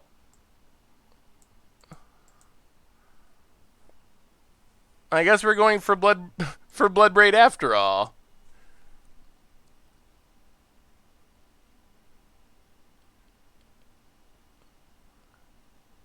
Bloodbraid. Spin the wheel. Save Freight's Quest. Oh, that was not good. Get a land. Play the land tapped. Ashiok. Pass the turn. Why is this deck running City over Confluence? They're roughly the same. You could go either one. Opponent still got all the Phoenixes in hand. Here comes Phoenix number 1. The Phoenix deck is looking pretty unscary here. Opponent gets it, hits us. 18. We untap. Well, now I guess we just win. Helix. We've drawn all 4 Lightning Helixes. Helix your face. Helix your face. And, well, that was pretty good for the Niv. You're making this interesting, just kill that. But Niv is so fun. I like to draw cards. I just want to draw cards and play Nivs. I am sad. That's all I really want to do. I don't care about killing opponents. Killing opponents. Who wants to kill their opponents? I just want to draw cards and play dragons and draw more cards. Yeah, that was basically a bird game. Essentially, we played like a bird deck there. Yeah, our top deck bailed us out. We should have gotten a Black Source. But again, I was just gonna Niv, honestly. Even though we could have won, but I just want to Niv and draw cards. Winning is for people that don't know how to draw cards. That's my quote of the day. I want to see Niv 5-0 and force the meta to adjust to the jank. I mean, it's a deck that can 5-0, I think. I think it's good enough that that can happen. What do we want to fight against Phoenix? So, Phoenix, Thing in the Ice, Arya Flame. Those are the main threats. Some care about Graveyard Hate, some don't.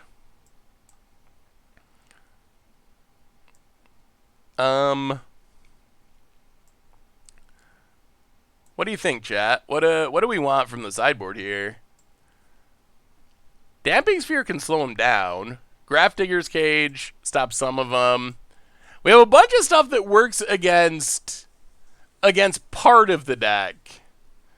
Soul Sisters has 5-0'd multiple nights in my FNM. Ooh, that's sweet. I was trying to make Soul Sisters with the new Ajani from Corset 2020 work for Budget Magic. Haven't quite figured it out yet, but we're close, I think. Actually, I don't know. It's a little tough on a budget. Yeah, it'd be pretty much mono white, which limits some of the synergies. And like Sarah Ascendant is pretty expensive still, even though it's a lot cheaper than it was.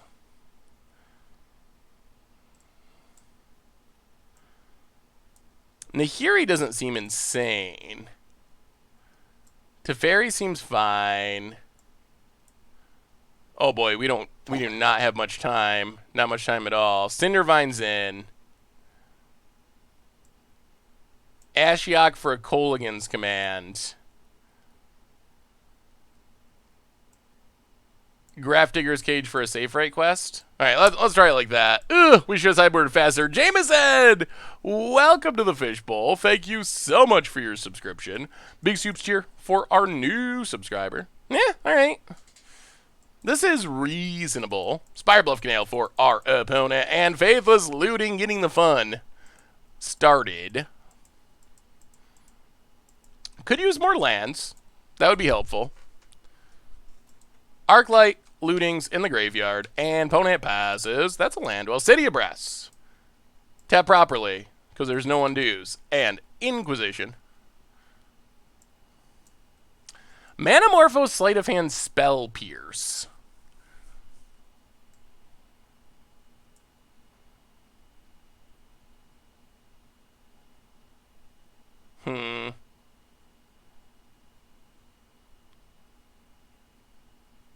Well, let's take Manamorphose. That's a card that's best for getting back Arclights.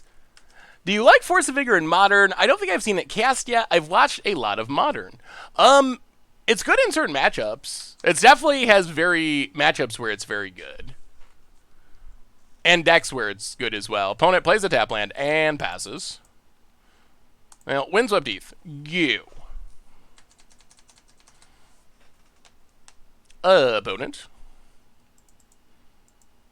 Sleight of Hand goes digging. Hey, what's up, Eep? How are you tonight? Hello, hello. Opponent passing. Well, crack Windswept Heath. Grab a... Do we need black? Black, white. This makes white. The mana is the hardest part about playing this deck on stream. There's so much to think about with making the mana work. Green, white, any color. Red, red, black. I guess we take a red. Red, green?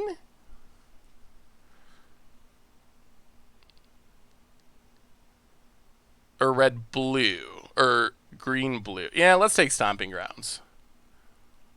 Stomping Grounds tapped. Untap. Temple Garden. Untapped. White. Black. Whatever. Sin Collector. Yeah, we couldn't get black-blue because it's a Windswept Eve, so we go get a Forester of Plains. Sin Collector gets around the Spell Pierce. Ooh. And snags a Faithless Looting. That's nice. Opponent untaps. Islet. Shows that Arya. Arya Flame. Opponent passing. We draw land. Ooh, Grafdigger's Cage. I'll go to combat. Get in with Sin Collector. Hit our opponent.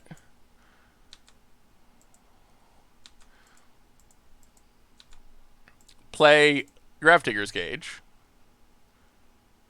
Pass the turn. No lootings for you, opponent. You have been caged. And we get a bunch of life thanks to the Arya. This deck is, without a doubt, exactly what I love to see on stream. I'm sad I'm watching it now because I won't get to watch it at work tomorrow. It's so much fun. It really is. For you, Humans in Modern is at his end. I feel like Humans in Modern has gotten worse. I definitely do. This might be a little greedy, but let's Izzet Charm, Loot Mode. See if we can hit our land drops. Alright, there's our land drops. Discard Kolaghan's Command. And...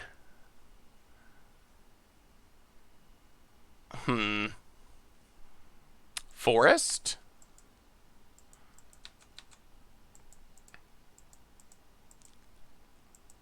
Untap. Go to combat. Oh, no. I'm not good at this. Get in with Sin Collector. We definitely should have played the Bloodbraid Elf. Well, we're still going to play it. Are we going to play it? Oh, we need to get rid of this Arya Flame. That was pretty... That was... Yes. That was me. All on me. White, green, red, black. Can we get the plains? We're taking so much damage. Well, opponent's going to laugh a little bit as we cast a post-combat Bloodbraid Elves. Like Magic Pros. They have a Spell Pierce in hand. Well, there's a Birds of Paradise. So we cost ourselves a bit of damage there. Pass the turn. You didn't see that, chat. Editor. Editor, edit that part out. Yeah, we're just displaying our dominance. We're doing so well we can post-combat our Bloodbraid. Oh, okay. Opponent was going to kill it anyway, so sure. No big deal.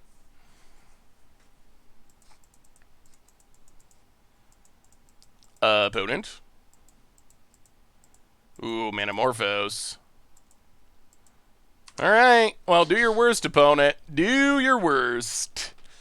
They can't get back their Arclight at the moment because of Grafdigger's Cage. And then hopefully... Okay, Thing in the Ice.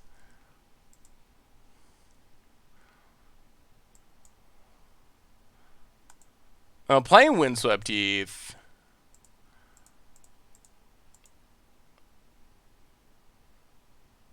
Detention Sphere. Get rid of the Arya Flame.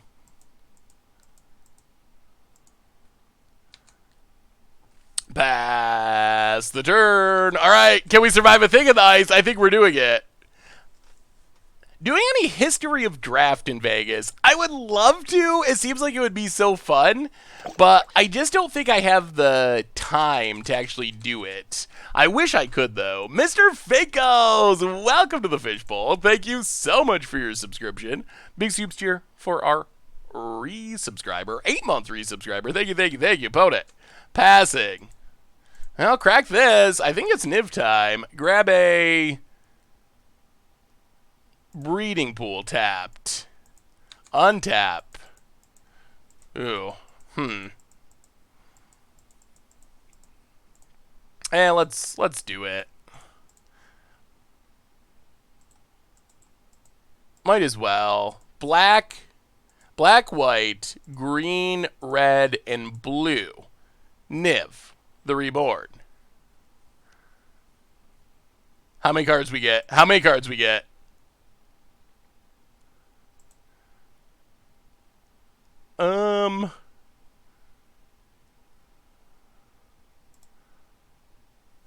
Okay. A reasonable but not insane number. 4, just 4. Can humans recover? I think everything will change once Hogaak gets banned, so I think there's definitely a chance. Does MTGGoldfish have a book at... A book? What do you mean a book, Kassergren? We will be at GP Vegas. An opponent scoops it up, taking down the Phoenix. We're up to 2-1. Got gacked in round 1. Round 2 beat a weird Twiddle Storm deck. Round 3 taking down Is It Phoenix. So Niv is showing that it's got a shot.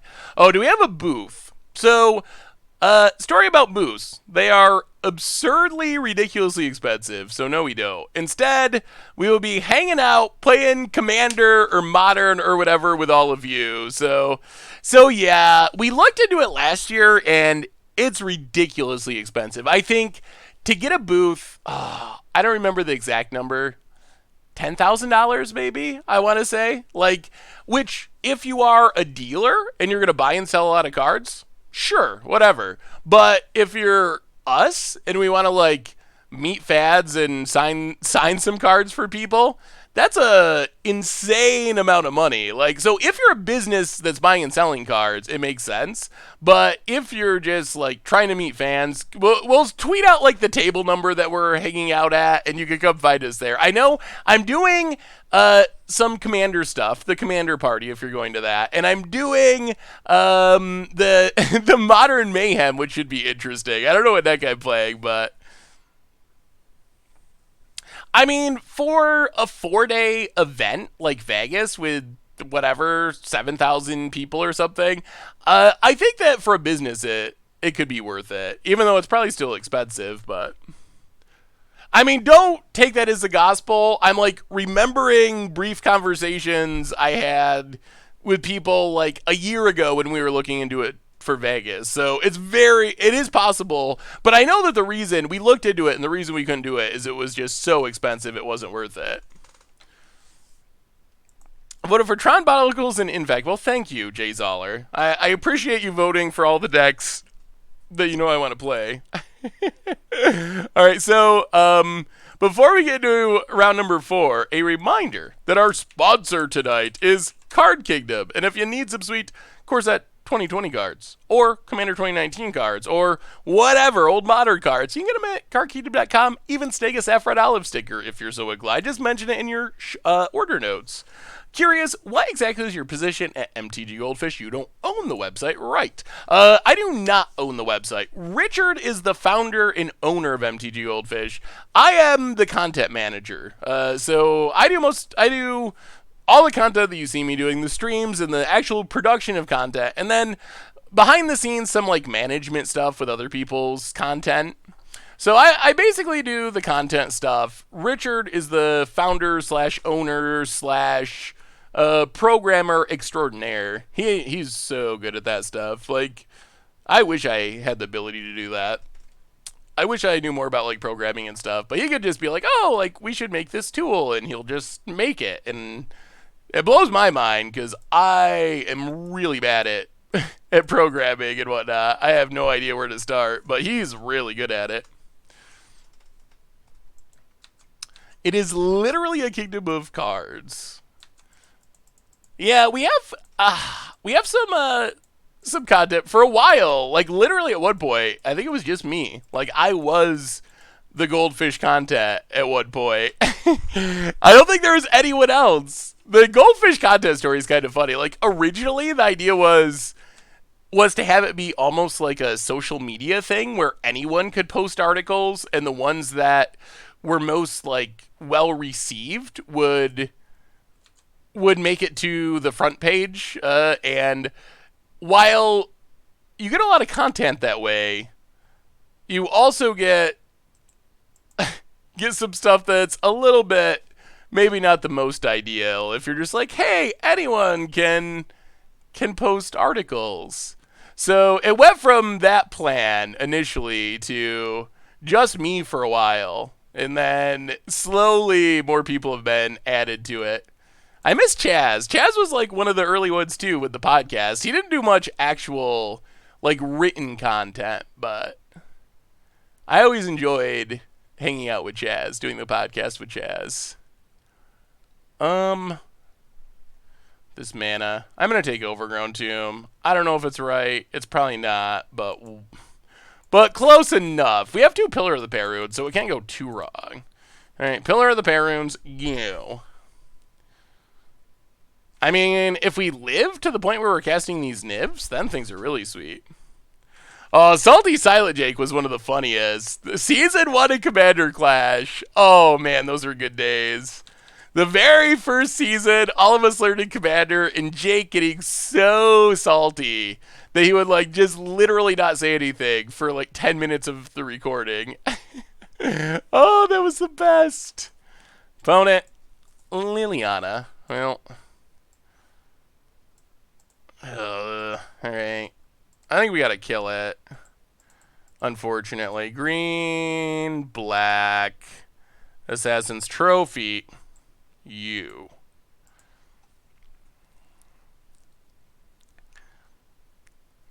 Discard Niv.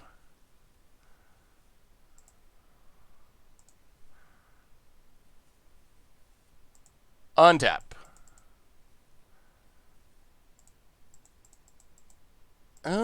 Play Pillar. Pass the turn. We're getting close to a Niv. We're getting close. I made a custom commander I think you'd like. Want to see? I would love to see it, Tabs. I guess not being surprised when I hear a non-Seth voice on a Goldfish video. I mean, I guess that kind of makes sense because I was the only voice for such a long time, but...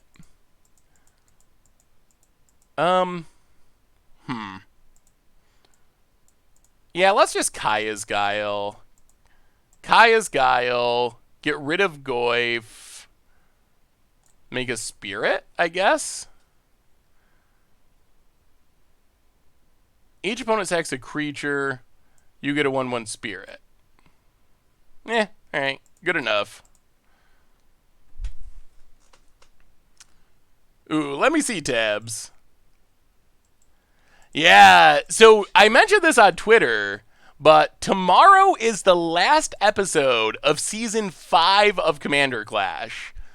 So you will know who is going off for the next season with tomorrow's episode. And then there'll be a break for about a month, although there'll be a couple of really awesome special episodes that we're going to record in Vegas. So I'm doing well, the actual Jackal. How are you? Seth, Drawer of Cards. So, 5 mana, 0/8. Okay, I don't want to kill anyone, so that's fine. If a source of damage would reduce an opponent's life total less than 1, you may prevent that damage if you do draw cards equal to the damage prevented. I just like to draw cards. That is actually the perfect commander for me. I literally can't kill anyone with it. Well, I can choose not to kill someone to draw cards instead. Yeah, Jen, I think, and Jen, she's in the real life mode now with careers and jobs and stuff. But I think that we might get a Jen episode next season. I've heard rumors. I've heard rumors of a guest appearance by Jen. I've tried to ask Jake about doing a guest appearance, but it's never actually worked out, or I haven't been able to get in touch with him. Opponent. Lands. Passing. Ashiok. Well, alright. I mean, I guess we play it. We're not doing anything else, so might as well. Ashiok. They didn't even crack their Bloodstained Mire. Nuke it. Pass it. And we might be feeding the kids. This win would give us 3 and lock in the kid feeding. Don't I have a NDA for what kind of stuff?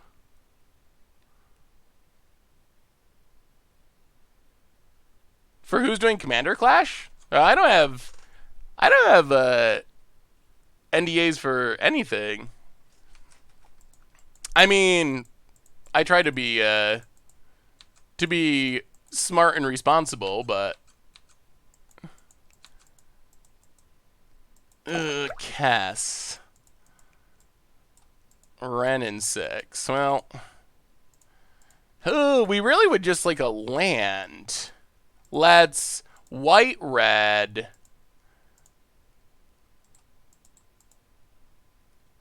Or we could get back.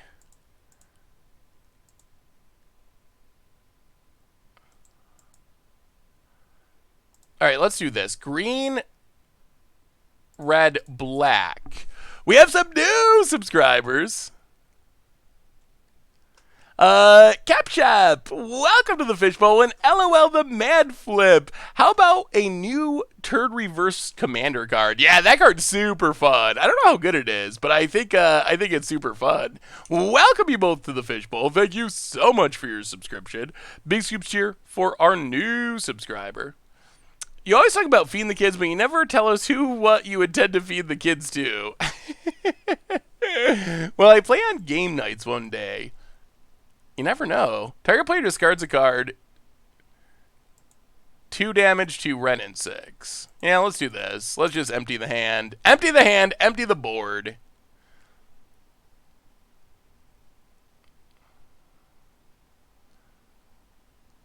Opponent's kind of flooding a little bit. Why, we really just want a land for this Niv. I guess worst case we can Kess next turn, and that's fine. Thank you, Stay Hydrated Bot. It is time to be hydrated. The problem I found with some collabs is it seems like a lot of people live on the other side of the country from me. And it's really miserable to travel from where I live. It's like I'm so jealous of like Richard and Krem. They're like, oh, we're going to Vegas. We drive 10 minutes to an airport or whatever and hop on a flight for 50 minutes. I'm like, oh, that sounds beautiful. I have to like drive 2 hours and then catch 2 flights. Although I found a direct flight this year, which is nice. It requires more driving, but not doing a layover is sweet. Yeah, apparently you got to move to the West Coast, where all the content people are. Like profs out there, and game nights, and LRR, and basically everyone. I guess like who's on the East Coast? Can you think of anyone? I guess there's also like a lot of people in the like pro Magic player wise, like LSV, and a lot of people are in Denver. Direwolf.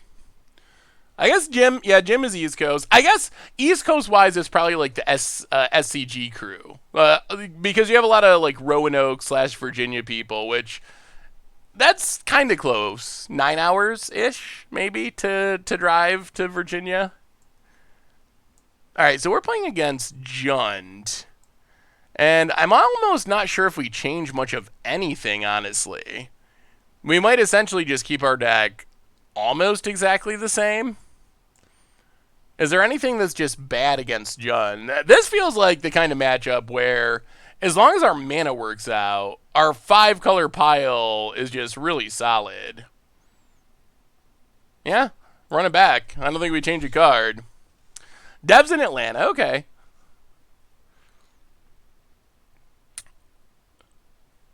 I live middle of nowhere in upstate New York. When is Goldfish moving to Mixer? Is that the hot new thing?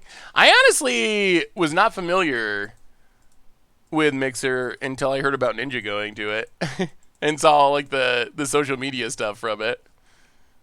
That sounds good, although losing birds is a little painful. Should have come to Gen Con. You would have eaten well. That's something I got to make it to. That and SCG Invitational / Con.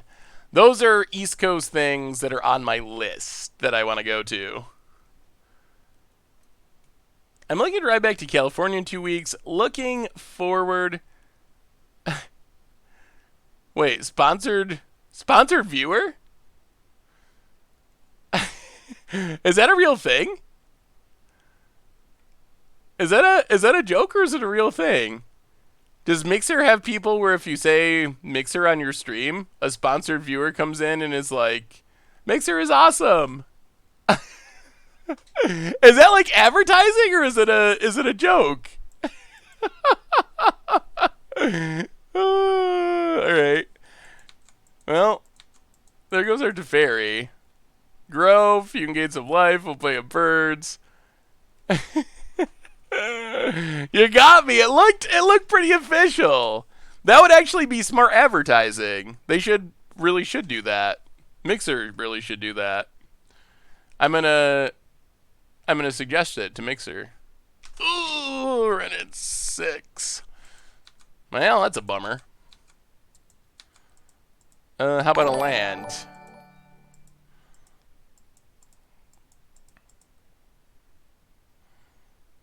Hallowed Fountain. That is a land. We're getting closer. We can't kill the Wrenn and 6. We have a new donation from Soganel. $7 donation. Says, hey Seth, I love your videos. Do you think that a charity contest for someone to win an appearance in an episode of Commander Clash could work? Ooh, I think that could work. Maybe like a special episode of Commander Clash, I would say. That would be the most likely, I think. Man, Wrenn and 6 is obnoxious against the Birds of Paradise deck. We really want to cast our stuff. Well, alright. Pass the turn. Yeah, we're probably going to end up killing it and giving our opponent a land. Thank you so much, Signal, for the donation. Yeah, I don't know about, like, a normal episode, but that could be a really good contest to do, like, a special between a season episode. Opponent cracks Bloodstained Mire, gets a land. Gets back Bloodstained Mire. Yeah, maybe we should have Wrenn and 6. Getting back our lands would be nice. Liliana. Ugh. Well, this isn't looking good. We're just getting planeswalked. Yeah, they might have us. Add mana. Add mana. I guess we kill Liliana and just discard Birds of Paradise and hope we go land. Yeah, this is going much better for our opponent. Mostly because we're like ultra stuck on lands and Wrenn and 6 is killing all of our mana. Opponent, passing.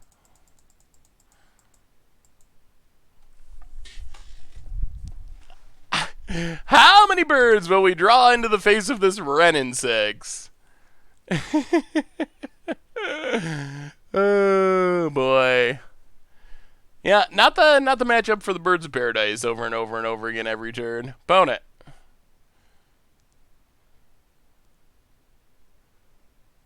Bloodbraid into Ooze. We can get out of this if we get mana to cast our spells. That is a thing that could happen, but it's not happening. Opponent now just hits us a 60, passes. Helix. That's not a land. Yeah, that's a bummer. I mean, it's bad because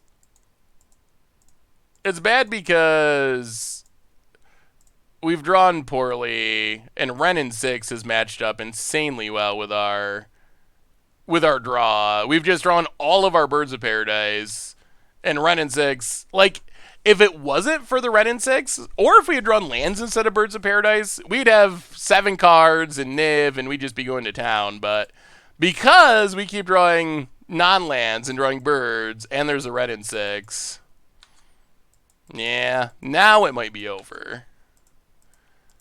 Now our hand's going to be empty, even if we do draw lands. Opponent plays a land. Opponent's not having any trouble hitting lands. S-Girl, how are you? Good to see you tonight. Opponent gets it. It says. Why is Wrenn and 6 so expensive? Because it's an expert bird sniper. Well, we finally draw land, but I think it's a little on the late side. We need to draw the land, 4 turns ago, something like that. Opponent, untaps. I mean, it's seeing a lot of play. Honestly, the rumblings are that once Hogaak is banned, it's very possible that eventually Renin 6 is a card that people are saying is messed up and should be banned. So I mean, we'll see. Who knows? Who knows what the future holds? But Renin 6 is very good.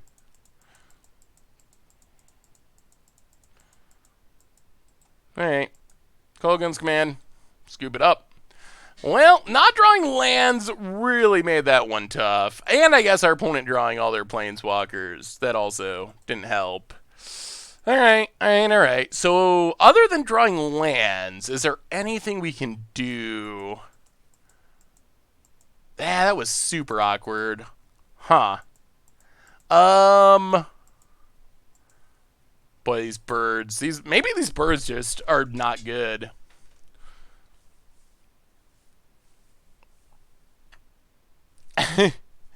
I mean, Hogaak was clearly a mistake, and I don't think Renin 6 is. I think this deck actually should probably play Renin 6. I think that not having Renin 6 in this deck is probably an oversight. It would really help with our mana situation. The only downside is we don't have that many fetch lands. That might be the main issue, that we only have 4 fetches. But it's super powerful, and it would be good if we got a fetch land. Yeah, I guess we can bring in, like, Dovin's Veto, maybe. Go down the Eladrami's Call. Run it like that. Alright, we're on the play. Let's get a nice hand. Close out this game against Jund. I feel like we should be able to just outvalue Jund. Well, alright. We'll keep it. Somewhat susceptible to our opponent having a ton of discard spells. But we'll see. We'll see what our opponent's got. We got 3 lands at least. Opponent, Blackleaf Cliff. Discard spell number 1. Well, there's a ton of discard spells. I don't think Renin 6 is actually too strong in Legacy, and I play Death and Taxes. Yeah, maybe it's not. I haven't really played it in Legacy. There goes our Dovin's Veto. Well, crack this. Grab a... I guess it doesn't matter much. I guess we need black, actually. Take a Godless Shrine, tapped. Untap. Ugh, I would have liked to have that Dovin's Veto, but pass the turn. Oh no! Are we getting to where we were last time? Thoughtseize. Ugh! There's a million discard spells. Yeah, Twin and Birthing Pod seem a little silly to have banned in the current meta, but opponent passes. Now Stomping Grounds tapped. Oh, Liliana's brutal here. Alright, we'll see. What do you got, opponent? Discard. I don't think discard's actually that good against us, but we will pass the turn. Opponent untaps. Come on, no Liliana, please. Okay, Goyf, that's fine. That's not Liliana. Opponent passes, missing a land drop. Inquisition. Well, let's Inquisition you back. Renin 6. Assassin's Trophy. Tarmogoyf Fulminator Mage. Huh.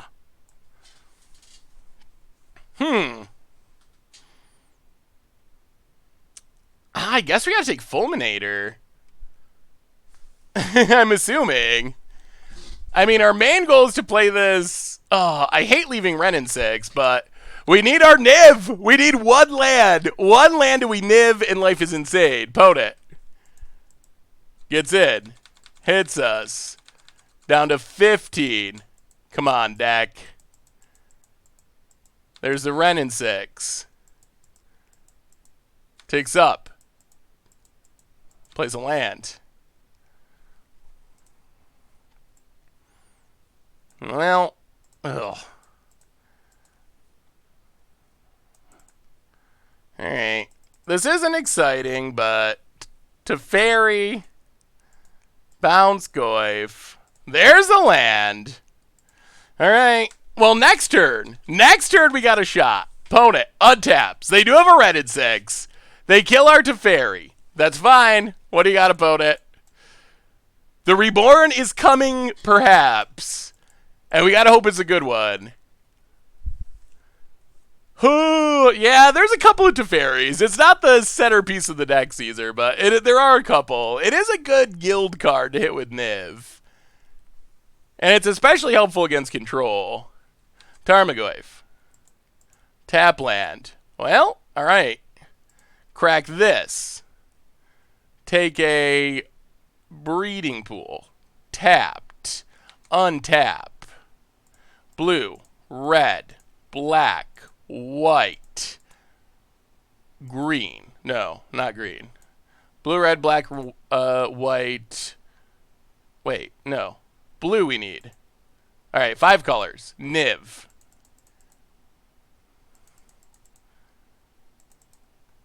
Come on, give us some cards. Give us some cards, Niv. Not bad. Not bad. That's a few cards. Cards have been achieved. Pass the turn. Opponent can't Assassin's Trophy, but that's alright. What do you got, opponent? We know some of the cards. Assassin's Trophy, another Tarmogoyf, a Bloodbraid. Land. Well, we know all the cards. Bloodbraid. Spins the wheel. Into a Ren in 6. That's fine. Opponent. Oh, I think we are outvaluing Judd. Yeah, the deck is not bad because it doesn't play that many fetches. It actually has like a somewhat budget mana base, all things considered.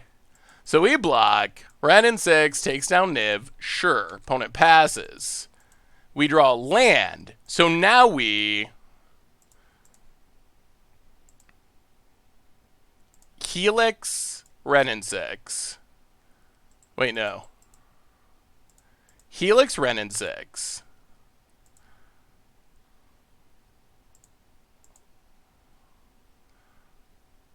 Get it out of here. Play a Sin Collector.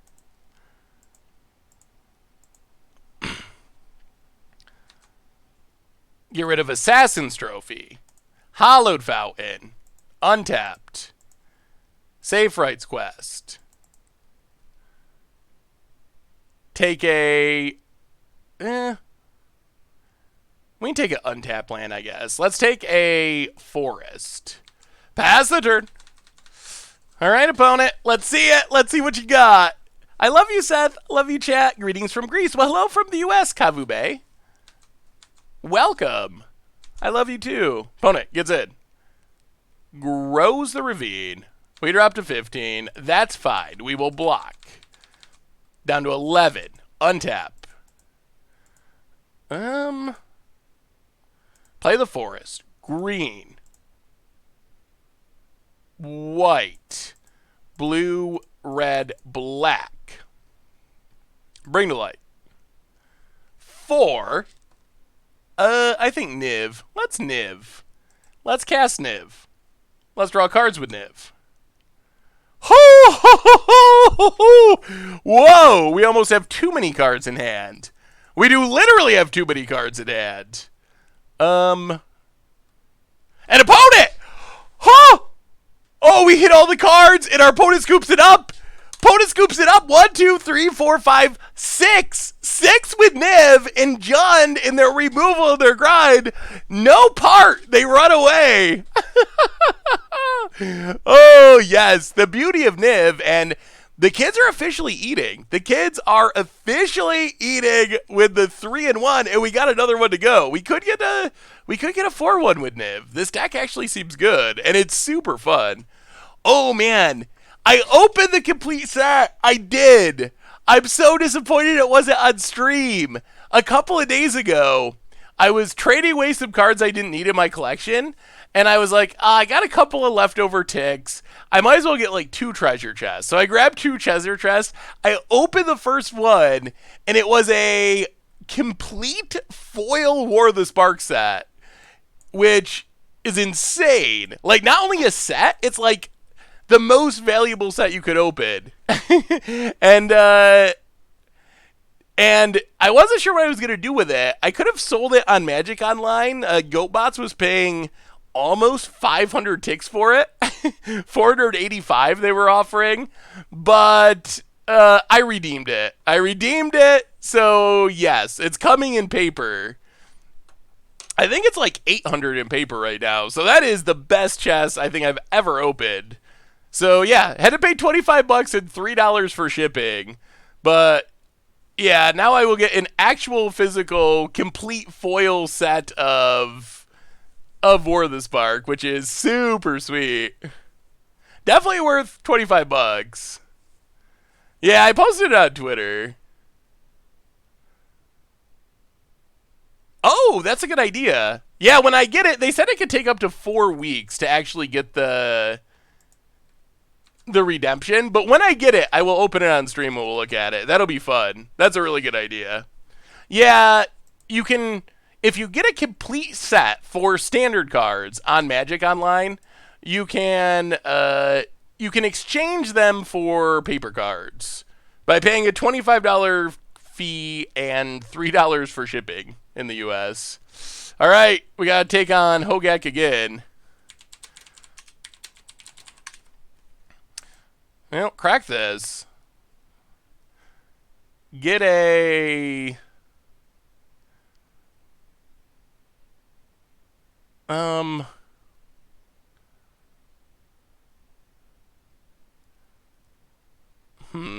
Red, green? Not green. We need to be able to leave up everything. Oh, this mana.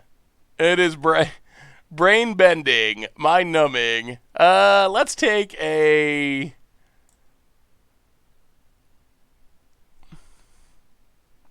Let's take a Sacred Foundry. Sacred Foundry tapped. Untap. City Brass, go. Alright, looks like Gak again. Opponent untaps. Maybe it might be traditional dredge. It looks like Hogaak. There's a Gak.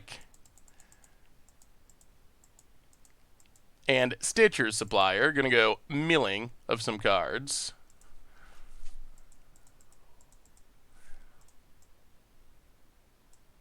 I think we actually got to kill it with the trigger on the stack.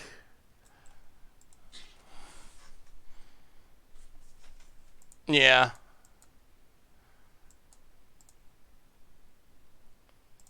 This keeps Hogaak from coming back because they can't cast the Gravecrawler. Bloodgas. Okay. Well, they might still get it. They get back a Bloodgas now. Ugh. Ooh, Gak again. We've beaten every non-Hogaak deck. Our one loss so far was Hogaak. Oh, they had one in hand. Yeah, all right. Well, there's Hogaak again. Happy fun times. Can you Break the Light for Ashiok? Break the Light gets instant sorcery or creature, so cannot get a Planeswalker, unfortunately. Play a forest. Take some damage. Detention Sphere. Get rid of Hogaak for now. Pass the turn. Feels like a very temporary solution. No, we haven't lost yet. And I'm holding out hope that this is the one where we take down the Hogaak and get the 4-1. But maybe, like, once Hogaak is banned, maybe this will just be, like, a legit top-tier deck. Wouldn't this be a sweet deck to actually be one of the top-tier decks in Standard? Or in Modern? Ugh, Vengevine. Like, once that happens, it'll actually be super sweet. Well, alright. Vengevine, return, Stitcher's Supplier. Like, how can anyone not think... How can anyone think that this deck should be in the format? Any new Commander cards you think are busted? I think the two so far And I'll look over them more, but right now I would say Carrick is at the top of the list, and the 2-drop red pirate thing that makes a treasure for each artifact and enchantment, those are the two that immediately look busted. I also think the black enchantment edict has some amount of potential. Yeah, alright. I mean, I don't really see any way that this can work, but let's spin the wheel. I mean, this... Huh.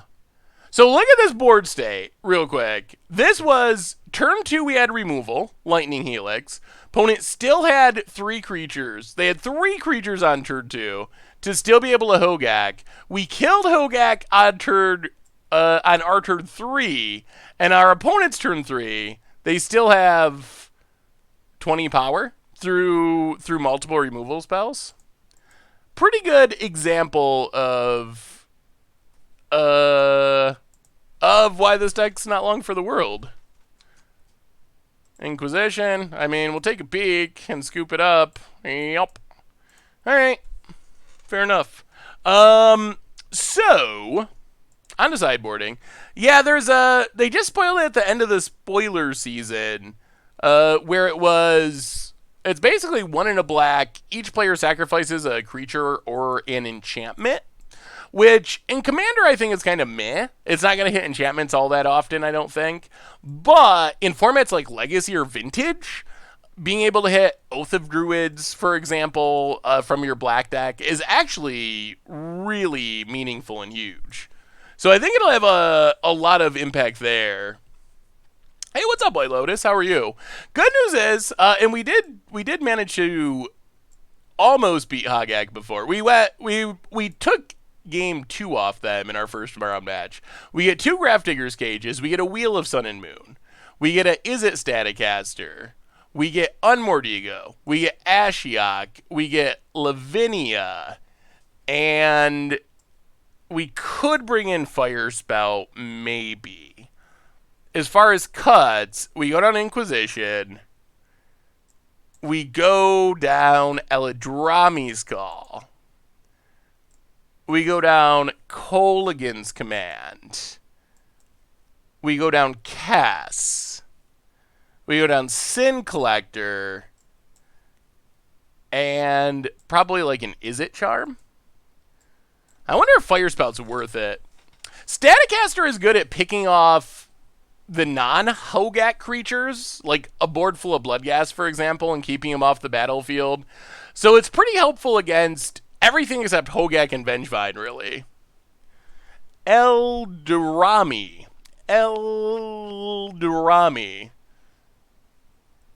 Are you sure? Eladamari.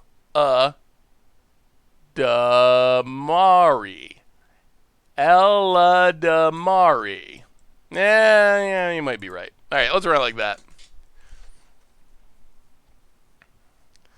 Yeah, maybe we should have brought in the Fire Spout. We get to play first. I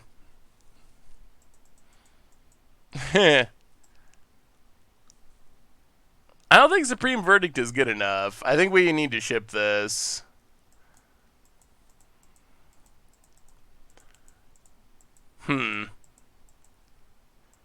Opponent's keeping 7.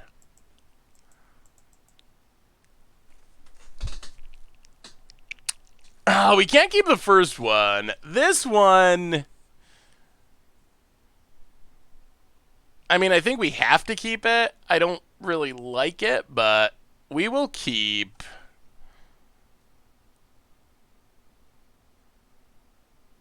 What do we put to the bottom? I guess Assassin's Trophy, one of the two. Alright. Well, here we go. Breeding Pool. Untap. Can we close it out with a 4-1? Birds of Paradise. Pass the turn. Opponent. How good is your start? Wooded Foothills. Come on, Grafdigger's Cage off the top. Or Ashiok, or Kaya's Guile. Something like that. Opponent, Faithless Looting. Give us that graveyard hate, Dak. You can do it. Whoa. Double Vengevine. It's a land. Well. Okay. So let's take a bet. How much power do you think Hogaak will have turn 2 here? And how much of it will be hasty? I'm going, let's see, 8, 9, 10. I'm going probably 18, with 8 of it being hasty. That's my guess. All right, let's see it, opponent. I mean, they could not have it. Maybe their hand is really bad. They don't have a land or something. Stitcher's Supplier. Mills.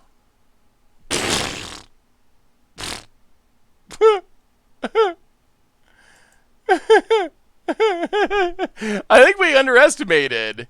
This is just the full-on nuts. Can we do anything about this? We kill this. Our opponent needs to have a creature in hand to Hogaak. I mean, maybe if they have Hogaak, we just can't win no matter what. Maybe that's where it is. We kill this at mills 3, Bloodghast 1 drop. Yeah, alright, whatever. Opponent. I mean, the thing is, the Supreme Verdict, it's good if we have Graveyard Hate, but it's not actually that good. Like, sure just look at our opponent's creatures. Like, let's say we had somehow the ability to cast it this turn. Like, everything except Stitcher Supplier just comes back anyway. So there's not really, it doesn't really do anything. Like, our opponent just has this entire board again with haste next turn. Yeah, they missed the Hogaak, so only 15 with 12 of it hasty. Meanwhile, we will safe rights quest, and yeah, well, okay, only a couple weeks and it'll be bad and life will be good. So, Niv, it kind of was really good, except against Hogaak. We went 3-0 against decks that were not Hogaak, and then we went 0-2 against decks that are historically broken and will be banned in 2 weeks. So, overall, I feel like that's a pretty good performance. I think for right now, until Hogaak gets banned, I think that's kind of how you judge decks. I don't think you beat, like, you could beat Hogaak on occasion, but I don't think you could hold a deck up to historically busted and be like, it's only a 3-2. I felt like the deck was really good and it was really sweet. Bridge I think I would be shocked if Bridge was unbanned. So, well, let's see. We get 1 treasure chest. Maybe we get another complete set. And maybe we will get a couple more treasure chests. I don't know. I feel bad. Niv, I think it deserved better if it didn't get dacked every time. And then we can probably close with a game of Mo-Mir tonight. We get 5 play points, Brushland, Elite Archers. All right, let's get a few more treasure chests in honor of Niv, and then if you want to do some a game of Mo-Mir, because we're actually on Magic Online and we actually have Mo-Mir. So if you want a Mo-Mir, fire up your Bodo, send me a challenge, and we will conclude our stream tonight with a game of Mo-Mir for all you Mo-Mir fans. See what crazy cards we hit. Let's go 8. 8. I think that's a good number for Niv. I feel bad for Niv. It's not that I'm a degenerate treasure chest gambler. It's that Niv deserved better. Better than being gacked. Alright, 8 treasure chests. Here we go. Let's get another foil complete set. We can do it. Ooh. I love this hostage taker art. It's not worth anything, and it's rotating, but I think this art's really sweet. Temple of Mystery. Meh. Good thing to have in your collection, although I think I have a bunch from Theros. 7 to go. I think we gotta pay for Mo-Mir. If you don't have Mo-Mir, then yes, you have to have the avatar, which is a few ticks, and you have to have basic lands. So hopefully someone, yeah, so ideally you'd be someone who has your own Mo-Mir avatar, because I don't actually have a leftover one. Alright, Adventurers Fair, Celestial Kirin. The Celestial Karen deck was sweet. That's another one we could revisit post-hack. Ooh, yes. I mean, I think Nahiri is the worst Planeswalker in War of the Spark, but I would like to have a collection of the Japanese art Planeswalkers, even if it's Nahiri, to go with our sweet Ashiok, which was super key in some games. Yeah, the art is so good on those. That would be a sweet thing to open. Complete Japanese foil set. Fiery Bombardment, 2 mana, 2 sack a creature, deals damage equal to the number of red mana symbols in its cost. Okay. Furnace of Wrath, seems playing Commander on occasion. Well, halfway through, nothing great. Definitely no complete. Ooh, okay. Chandra's Embercat, in honor of today's Against the Odds deck, a Walking Ballista promo, that's gotta have value. It's gotta be worth something. At least a few tickets. Walking Ballista promo Magic Online is 8. 8.1. Alright, that's an open. That's a good one. And, oh, Batterskull. Although Batterskull I don't think is worth much anymore. But, if you want to be sneaky, here's what you do. With everyone talking about, I guess this is worth like 1.8 ticks. With everyone talking about Stoneforge being unbanned, don't buy Stoneforge because it's already expensive. Buy Batterskull, because if Stoneforge gets unbanned, Batterskull's going to spike just as high as, or just as much, I bet, as Stoneforge. That would be my guess. Vizier, Cat Demon. I think Liliana's, ooh. What is that card? I want to say Liliana's Triumph, but I can't think of the name at the moment. Liliana's Contract is winning the Against Odds poll, so maybe we'll play some demons next week for Against Odds. Teferi's Puzzle Box, now sort of seeing play, thanks to Narset. It does work really well with that. Is it worth anything, though? That's a real treasure chest question. No. 22 cents. Karkash Oaken Ancient. Well, last one. One last shot for something good, and then it's Mo-Mir time, hopefully.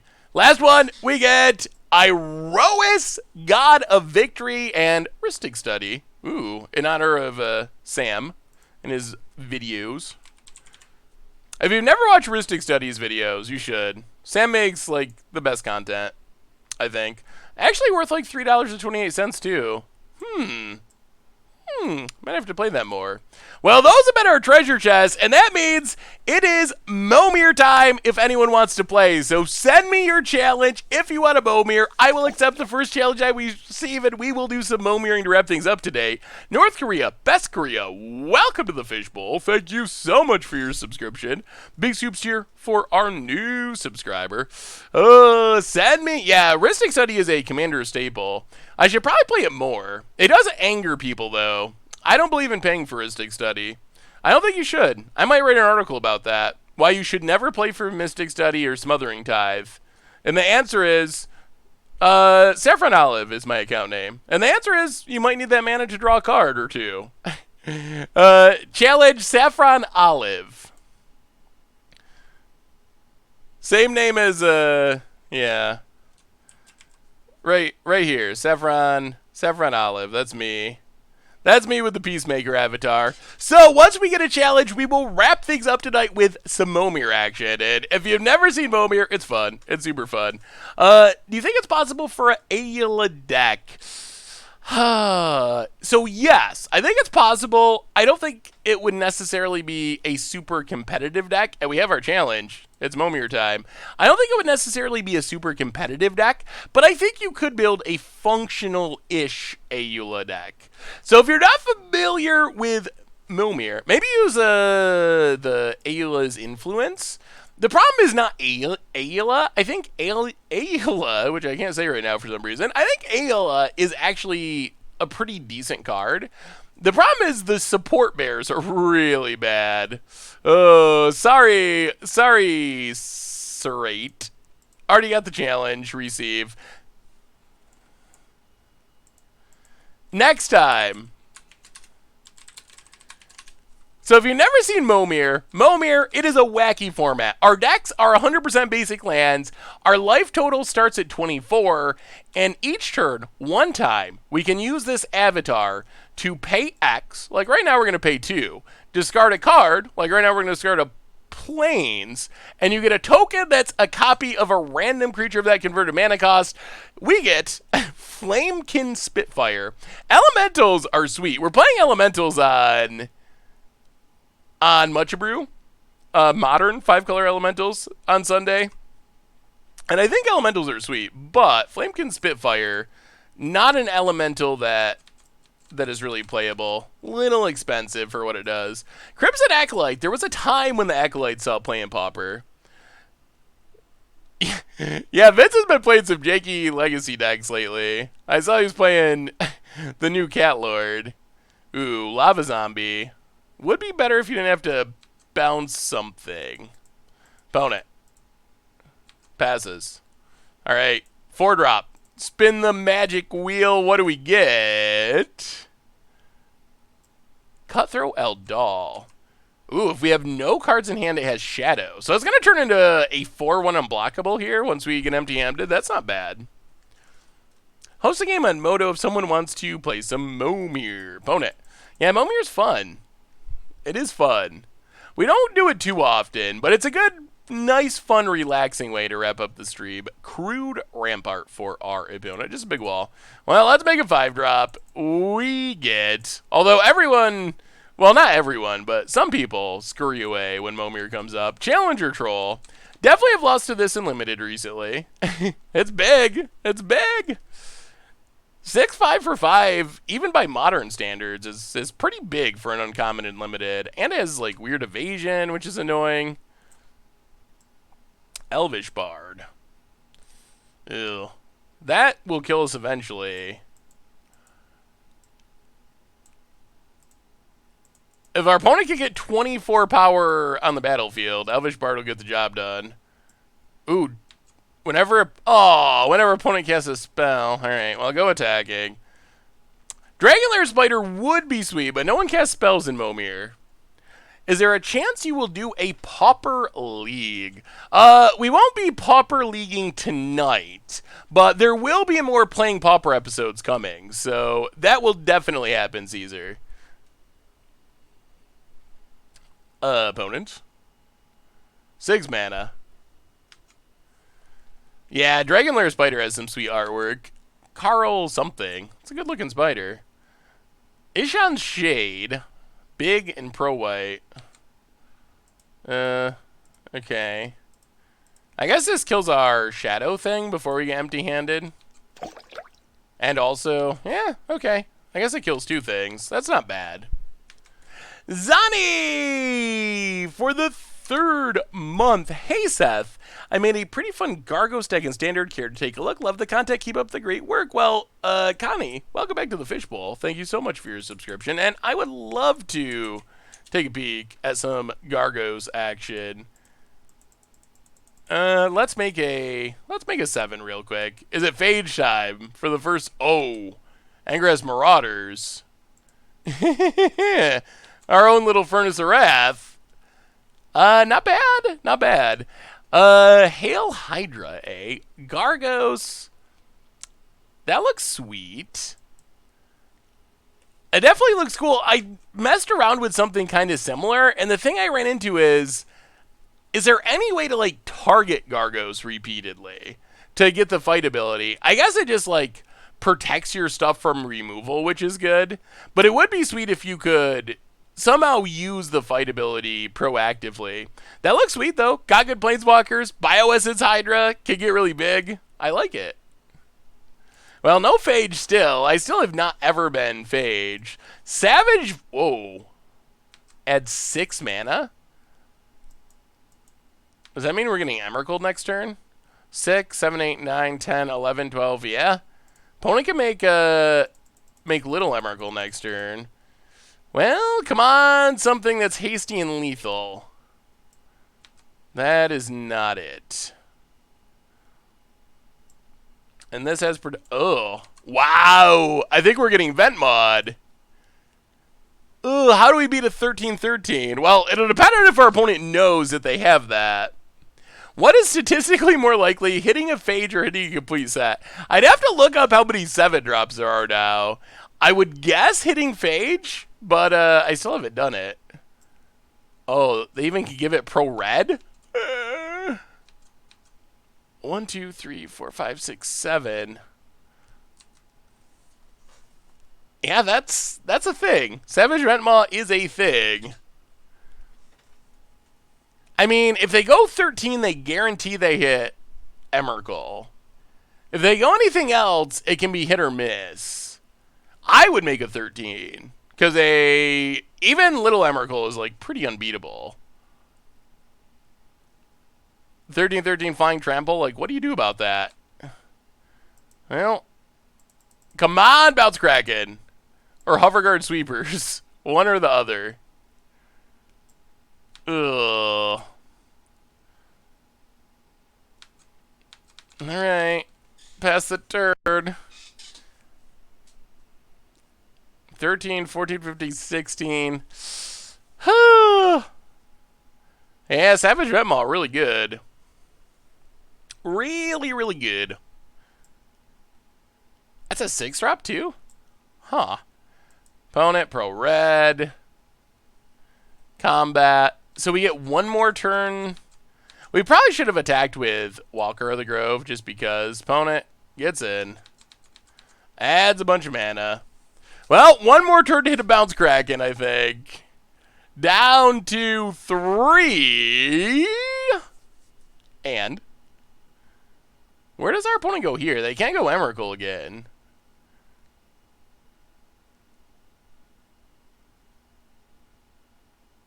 Going 10? Trying to hit a Ulamog? Dragon Tyrant. Well, that dies. Well, come on, Bounce Kraken. You can do it. We need it, and we need it now. Charging Binnix. Alright, well, on to game number 2. We got Ventmod. I mean, that is a lot of the fun, though, of Mo-Mir, is crazy weird things happen. Maybe go for Craterhoof or God Eternal Ronas for surprise lethal. Yeah, that's the upside of going for 8, is we can hit removal stuff that could have bounced the board. And we could also hit Craterhoof, which I didn't do the math, but might have been able to steal it. Mountain Goo.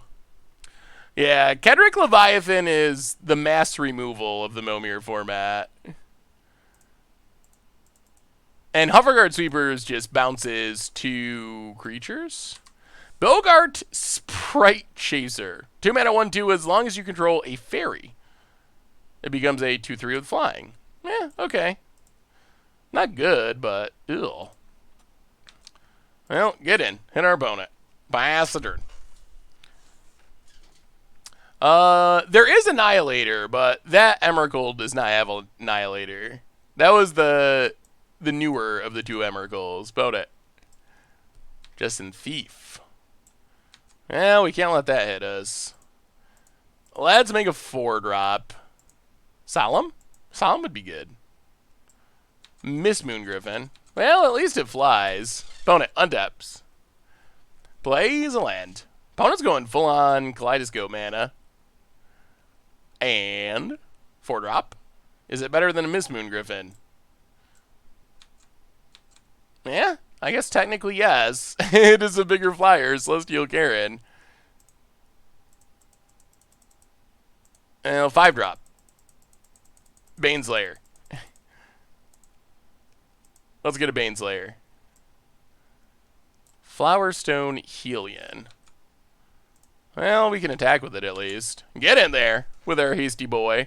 Well, we're wrapping up with a game of Mo-Mir, which is just a weird, wacky, really good for like viewer battle format, where your deck is all lands. You get this avatar where every turn you can pay X, discard a card, and you get a token that's a copy of a random creature of the converted mana cost that you paid. So opponent here is going to pay 5, discard a card, get a random 5-drop, essentially.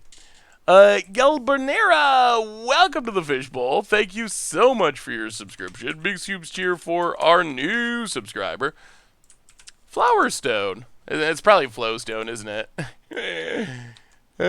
Tell Jalad Lifebreaker. Second Forest, Regenerate. Boy.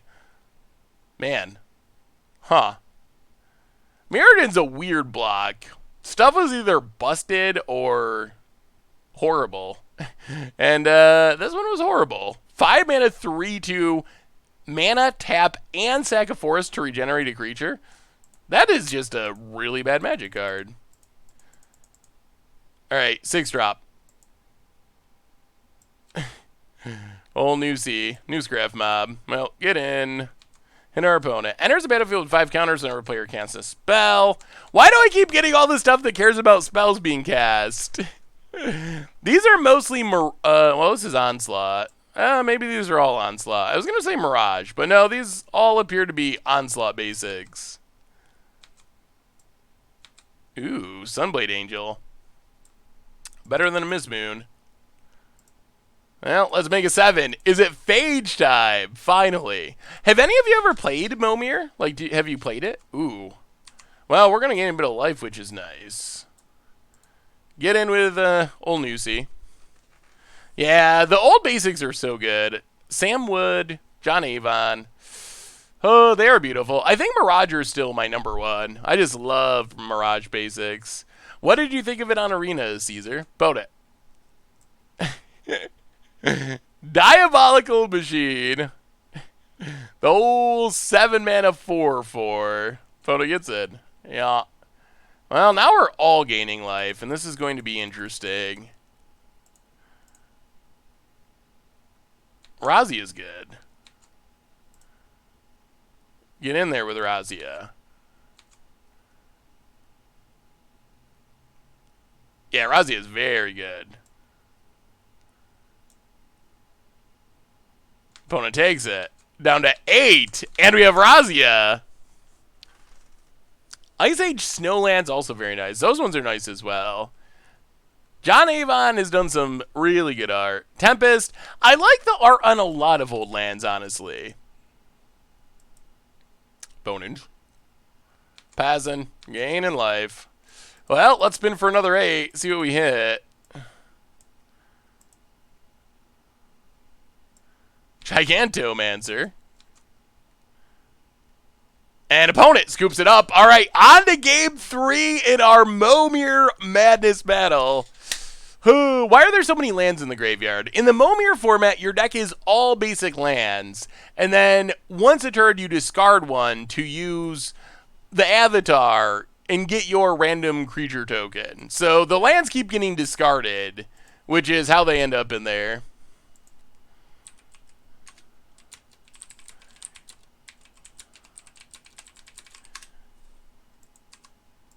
Opponent passes. Well, Mountain, go. I love Mirage basics. They don't exist in foil and paper. Old foil border basics are just 10 out of 10. Yeah, that would be interesting. It would be interesting if Wizards would... I wonder if they would ever just, like, reprint them. But then they probably wouldn't be the same, I guess. Ugh. Oh, heroic. Not a great Mo-Mir mechanic, since the decks are all lands. Opponent, 3-drop, is Riptide Surveyor. When it's turn face up, discard 2 and draw 3. It's actually a pretty good morph. Now, if you're building Morph Tribal, keep with the new commander stuff, keep it in mind. It seems reasonably playable. Stromkirk Captain. Well, give us some vampires. Yeah, we're really good at hitting spell casting stuff. I think it would be sweet. I would like to see Wizards, and they obviously, I guess, until they break the reserve list, can't do it with reserve list sets, but I would love to just see, like, Innistrad reissued. Like, literally, this holiday season, Wizards be like, oh, people love Innistrad. It's valuable. People need more Snapcasters. They want to draft it. We are going to release Innistrad again, reprint it, put it in local game stores.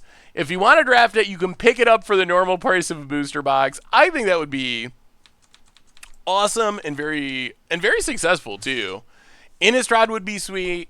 Rise of the Eldrazi would be high on my list of sets I'd like to see that done. Sets that are like have valuable reprints and are also great for limited. You could go even back to like Modern Masters 1. Ooh, opponent Thundercloud shamans away their own creature, unfortunately.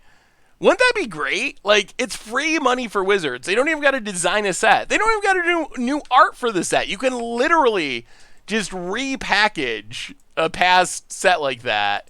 And obviously, you couldn't have it on sale forever, but put it for, I don't know, a few months over the holiday season or something and let people buy it again. And new players that have never got a chance to experience it could experience it for the first time. Man, opponent's hitting all the morphs. Opponent is to morphs what we are to when you cast spells on things. Opponent, gonna block. That would be so great. They really got to do it. Yeah, they could update it with new borders. They could update it with new art if they wanted to. They could do lots of things. Although the easiest way would be... Oh, who was talking about Gargos? That is a big old Hydra. Thankfully... There's no way to really target it with a spell, so it shouldn't be fighting us, but it is still an 8/7. Somber Hoverguard.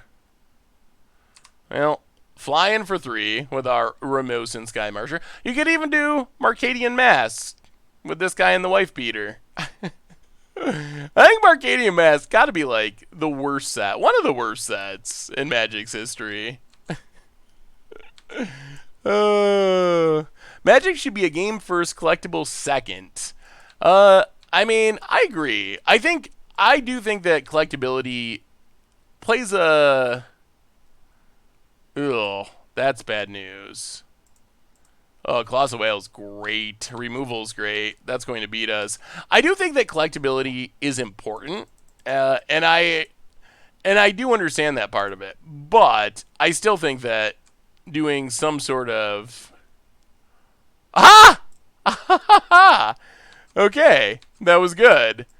Tisa Pro Creatures. Whenever a creature deals damage, you destroy it. So if our opponent cannot exile it with Colossal Whale, and if it attacks us, it kills the whale. Whoa! That is like literally the perfect thing to hit to stop a Colossal Whale from winning this game. Ooh, New Phyrexia would be another good one.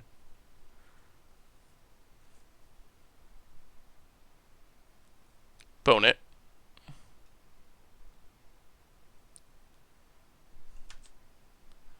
Goliath Spider. Goes to combat. Passes.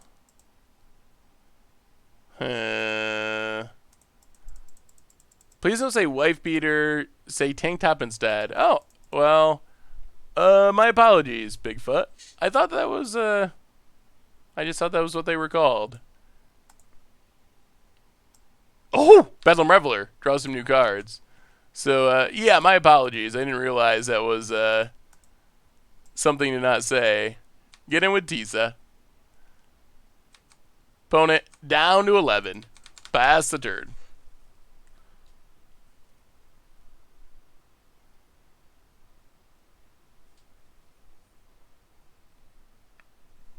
Opponent. Well, this Tisa's probably going to get the job done, and Bedlam Reveler was a great hit. Must be a bug. How can there be Island Walk and Mo-Mir? That's why you only play swaps and only play mountains. That's it. That's all that you play. Opponent goes to combat. I think that Tisa's getting in. Then you can't get Island Walk by Colossal Whale. And life is good. Yeah, let's keep making 8s, I guess. There's some good 8s there. Ooh, like Razagath. Razagath is about as good as it gets. Man, Tisa feels pretty close to unbeatable. Yeah, opponent scoops it up. Tisa getting the job done. And yeah, I thought the Colossal Whale was going to get us, but it didn't. Thank you, Clan Berayer, for the match. And yeah. Oh, thank you so much. That was fun. It's always fun to wrap up with a bit of Mo-Mir. So, all right, let's get in a debate over language at the end of the stream. So yeah, I just if I said something wrong, my apologies. I did so not realizing I was doing something that could be offensive. So my apologies to that. Anyway, everyone, I think that brings us to the end of our stream tonight, and we are playing some Niv-Mizzet, and the deck was good. So we finished 3-2. We lost to Hogaak twice. We took down Jund. We took down, is it Phoenix? We took down Twiddle Storm, which keep an eye out for. You might be seeing some of that on the YouTube channel before long. So it felt really good, although I don't think it was good enough to take down Hogaak consistently. Maybe it could use like Leyline of the Void in the sideboard. Maybe that would help, although it felt like we had a lot of answers. They're just not super fast. So, hi Zedbergat for the 24th month. Welcome to the Fishbowl. Thank you so much for your subscription. Big soups cheer for our new subscriber. Anyway, let's see. Reminders on the way out the door. Replay YouTube. If you miss anything, you can find it on the replay YouTube. Will Twiddle Storm be a budget modern deck? Maybe. I don't like to spoil budget decks ahead of time, but it's possible. It is pretty cheap, so we'll have to see on Monday. Normal YouTube. There might be some modern budget magic on Monday. There's definitely modern 5-color elementals on Much Brew on Sunday. Last Commander Clash of the season tomorrow. Tons of Commander 2019 content, so keep an eye out for that. One more reminder that our sponsor tonight is Card Kingdom, and if you need some new cards from Core Set 2020 or any place, any set, you can get them from cardkingdom.com. Even get a Saffron Olive sticker if you're so inclined. Just mention it in your order notes. So thank you so much to Card Kingdom for supporting the show. Mostly, thanks to all you for hanging out. It is always fun. We will be back on Monday, I believe, with another one. Having some fun, playing something. So until then, enjoy your weekend, whether you're magicking or not. Whatever you're doing, I love you anyway. Have a great weekend. And yeah, I will see you on Monday.